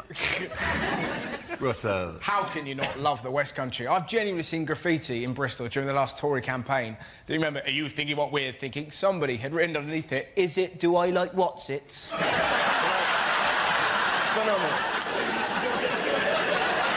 Just wonderful, isn't it? I used to live there. I've moved away from Bristol because I was near a dogging site, which is just a bit odd, right? And, all right, I wasn't into it. I was just near a dogging site, right? And I was talking to my friend. I was like, Jane, why do they do dogging near the house, right? And she looked and went, apparently you got really great views of the Clifton Suspension Bridge. And you're like, well, you've got faith in humanity, haven't you? Just the idea that I tell you what, it's only when you're doing the nasty in a Cortina that you can truly appreciate the work of Isambard King of Brunei. That, my friend, is craftsmanship. Shall we? Wonderful. Thank you very much, Josh. OK, we're left with Michael and Andy. Let's spin the wheel again. The next subject is North-South Divide. There goes Michael. Right, yes. Now, I am from the south. You noticed?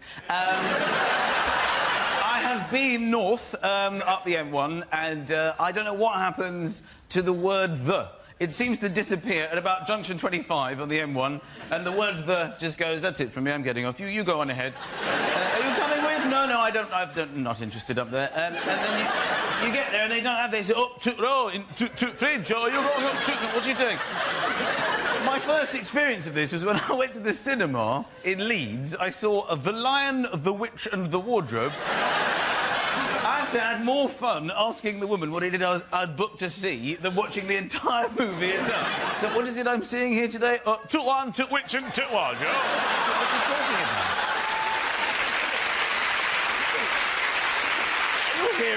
Are you taking toothpaste? Yes, of course. I thought it might be a nice idea maybe to go to HMV and get a DVD of The Lion, the Witch and the Wardrobe, maybe The Good, the Bad and the Ugly, and perhaps an album by The. And just line them up on the counter. What is it I've decided to purchase here? Took one, took witch and took wardrobe. Took good, took button, took ugly. And took. Thank you. Well done, Michael.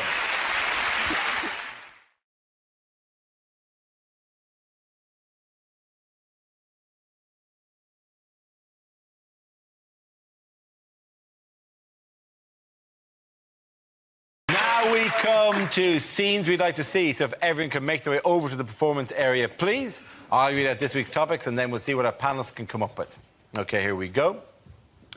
If you do that in as fucking shambolic a way as possible, that'd be really helpful. Of course, we'll get them to do it all again. Now we come to scenes we'd like to see, so if everyone can make their way over to the performance area, please. I'll read out this week's topics, and then we'll see what our panellists can come up with. If you could manage to do that less sarcastically. Now we come to scenes we'd like to see, so if everyone can make their way over to the performance area, please.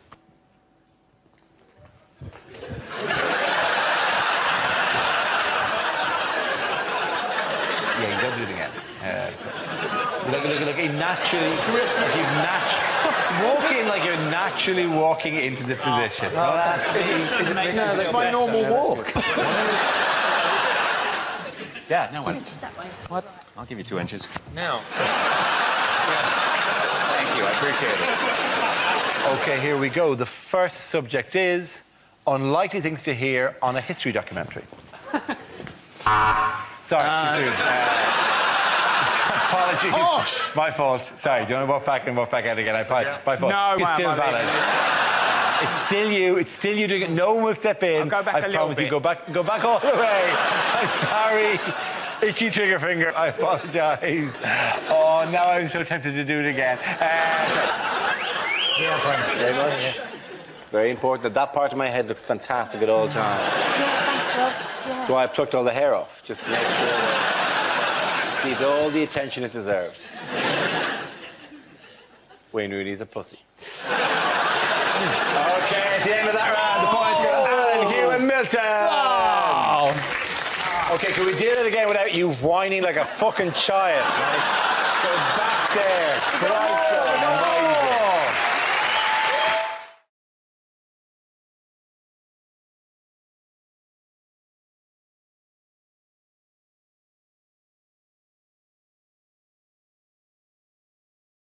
Unlikely things to hear in a science programme. 1643. The cold air balloon is invented. But it doesn't really take off. For Einstein, it was easy to choose a DJ name. He would be MC squared.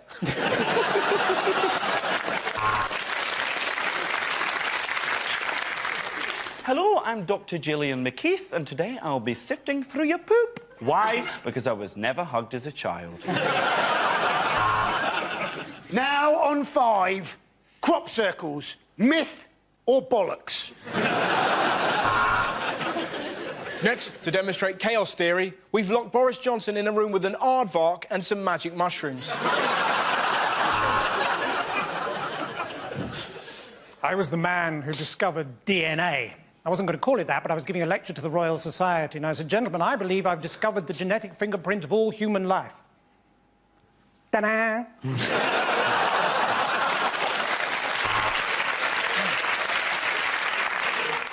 I've been Richard Dawkins. Good night and God bless. Shit! Thanks to carbon dating, this skeleton is now going out with a short-sighted geology student who likes thin people that don't talk much. 1891. Sir Alexander Graham Benn receives the first wrong number telephone call.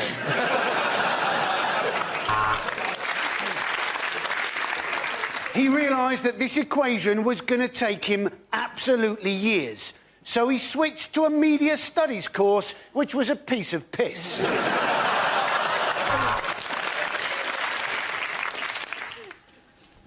I did have here a pie chart to demonstrate obesity.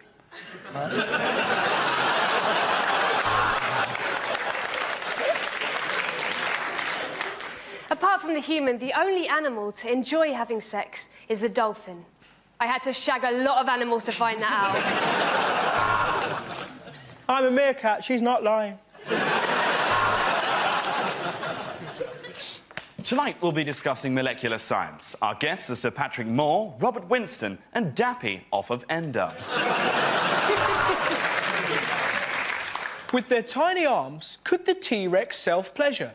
Let's find out in another edition of Wanking with Dinosaurs. At the end of that round, the points go to Russell, Holly and Andy.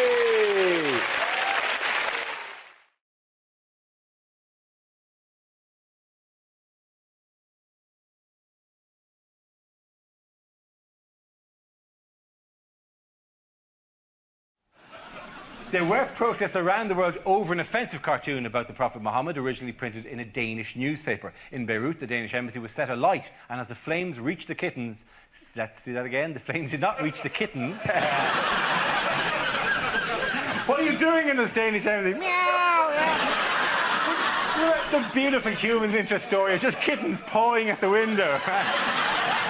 But who shall save the kittens? I know, the Powerpuff Girls. All right. There were protests around the world over an offensive cartoon about the Prophet Muhammad, originally printed in a Danish newspaper. In Beirut, the Danish embassy was set alight, and for sakes, all I can see are their little faces.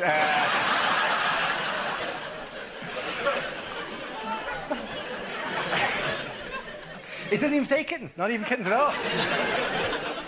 OK, I belong here. I deserve to be here. I'm a professional broadcaster, right? Yeah, top of the kit. There were protests around the world over an offensive cartoon about Muhammad, originally printed in a Danish newspaper. In Beirut, the Danish embassy was set alight. As the flames reached the kitchens, several passing vegetarians suddenly thought, ooh, that's the one thing I miss most. Yeah, do you know, the kitten stuff was better, wasn't it?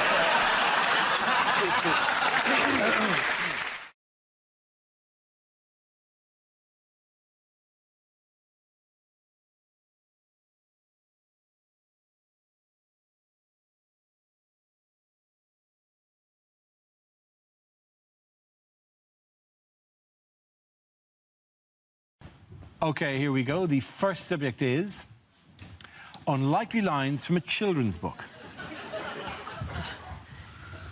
Mr. Stubborn wouldn't leave. He was the elected leader of the Labour Party. I'll huff and I'll puff and I'll blow you, Keith Vaz.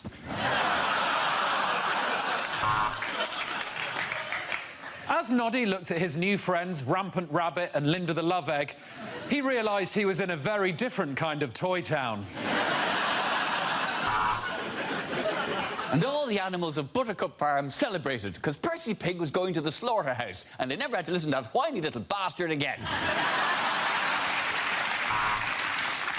And the beautiful woman was cursed to sleep for 100 years. And that's your defence, is it, Mr. Cosby? She didn't do it. Don't boo her. I'm Paddington Bear from Peru, said Paddington. And if you show me where the toilet is, I'll poo out this condom of cocaine.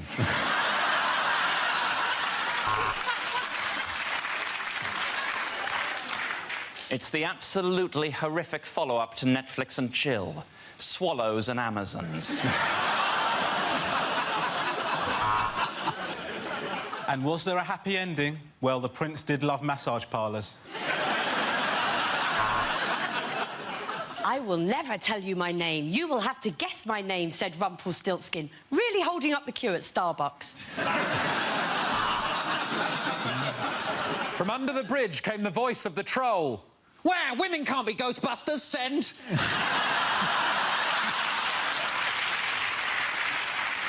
Every day, Jack and Jill have to walk up a hill to fetch just one pail of water.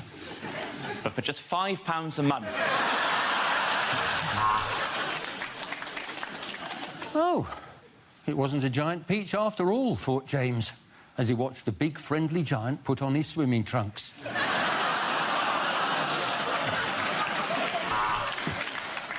He pushed aside the clothes, and there, at the back of the wardrobe, found a magical land of nipple clamps and lube.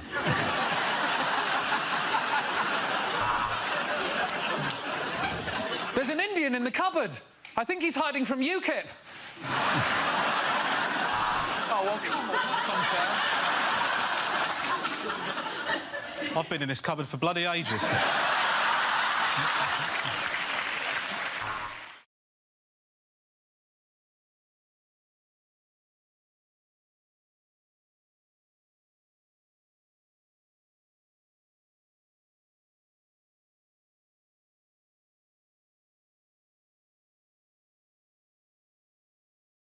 Now we come to our final quickfire round called Scenes We'd Like to See. This is for everyone, so if you can all make your way over to the performance area, please. I call it ideas for scenarios we'd love to see, and the performers come in with their suggestions. The first subject is unlikely lines to find in the Bible. He's not the Messiah, he's a very naughty boy. And God said, "Let there be light." Sponsored by PowerGen.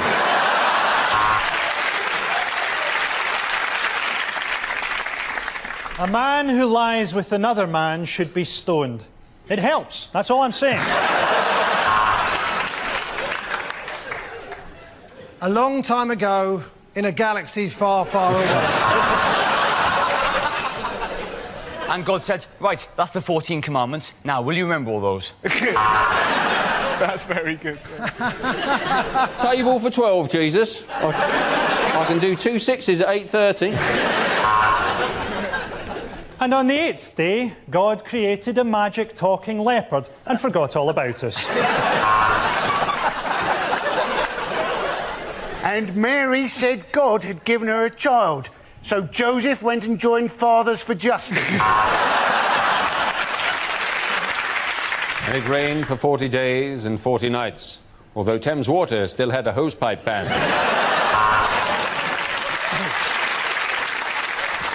St. Paul's third epistle to the Corinthians. Dear Corinthians, I've written to you twice now. No reply. I don't know how you do things in Corinth, but where I'm from, that's a bit rude.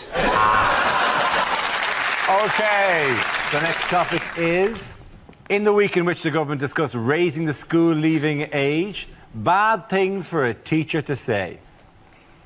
Fight! Fight! Fight! Fight! Fight! You know the rules, Thomas. If you forget your PE kit, I take the lesson in my pants.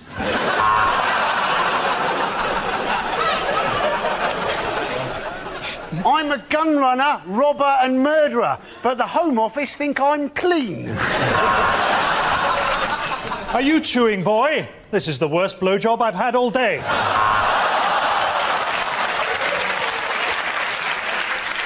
I don't know the answer, Watkins. I just do this job for the holidays. It turns out you're not dyslexic, you're just really, really stupid.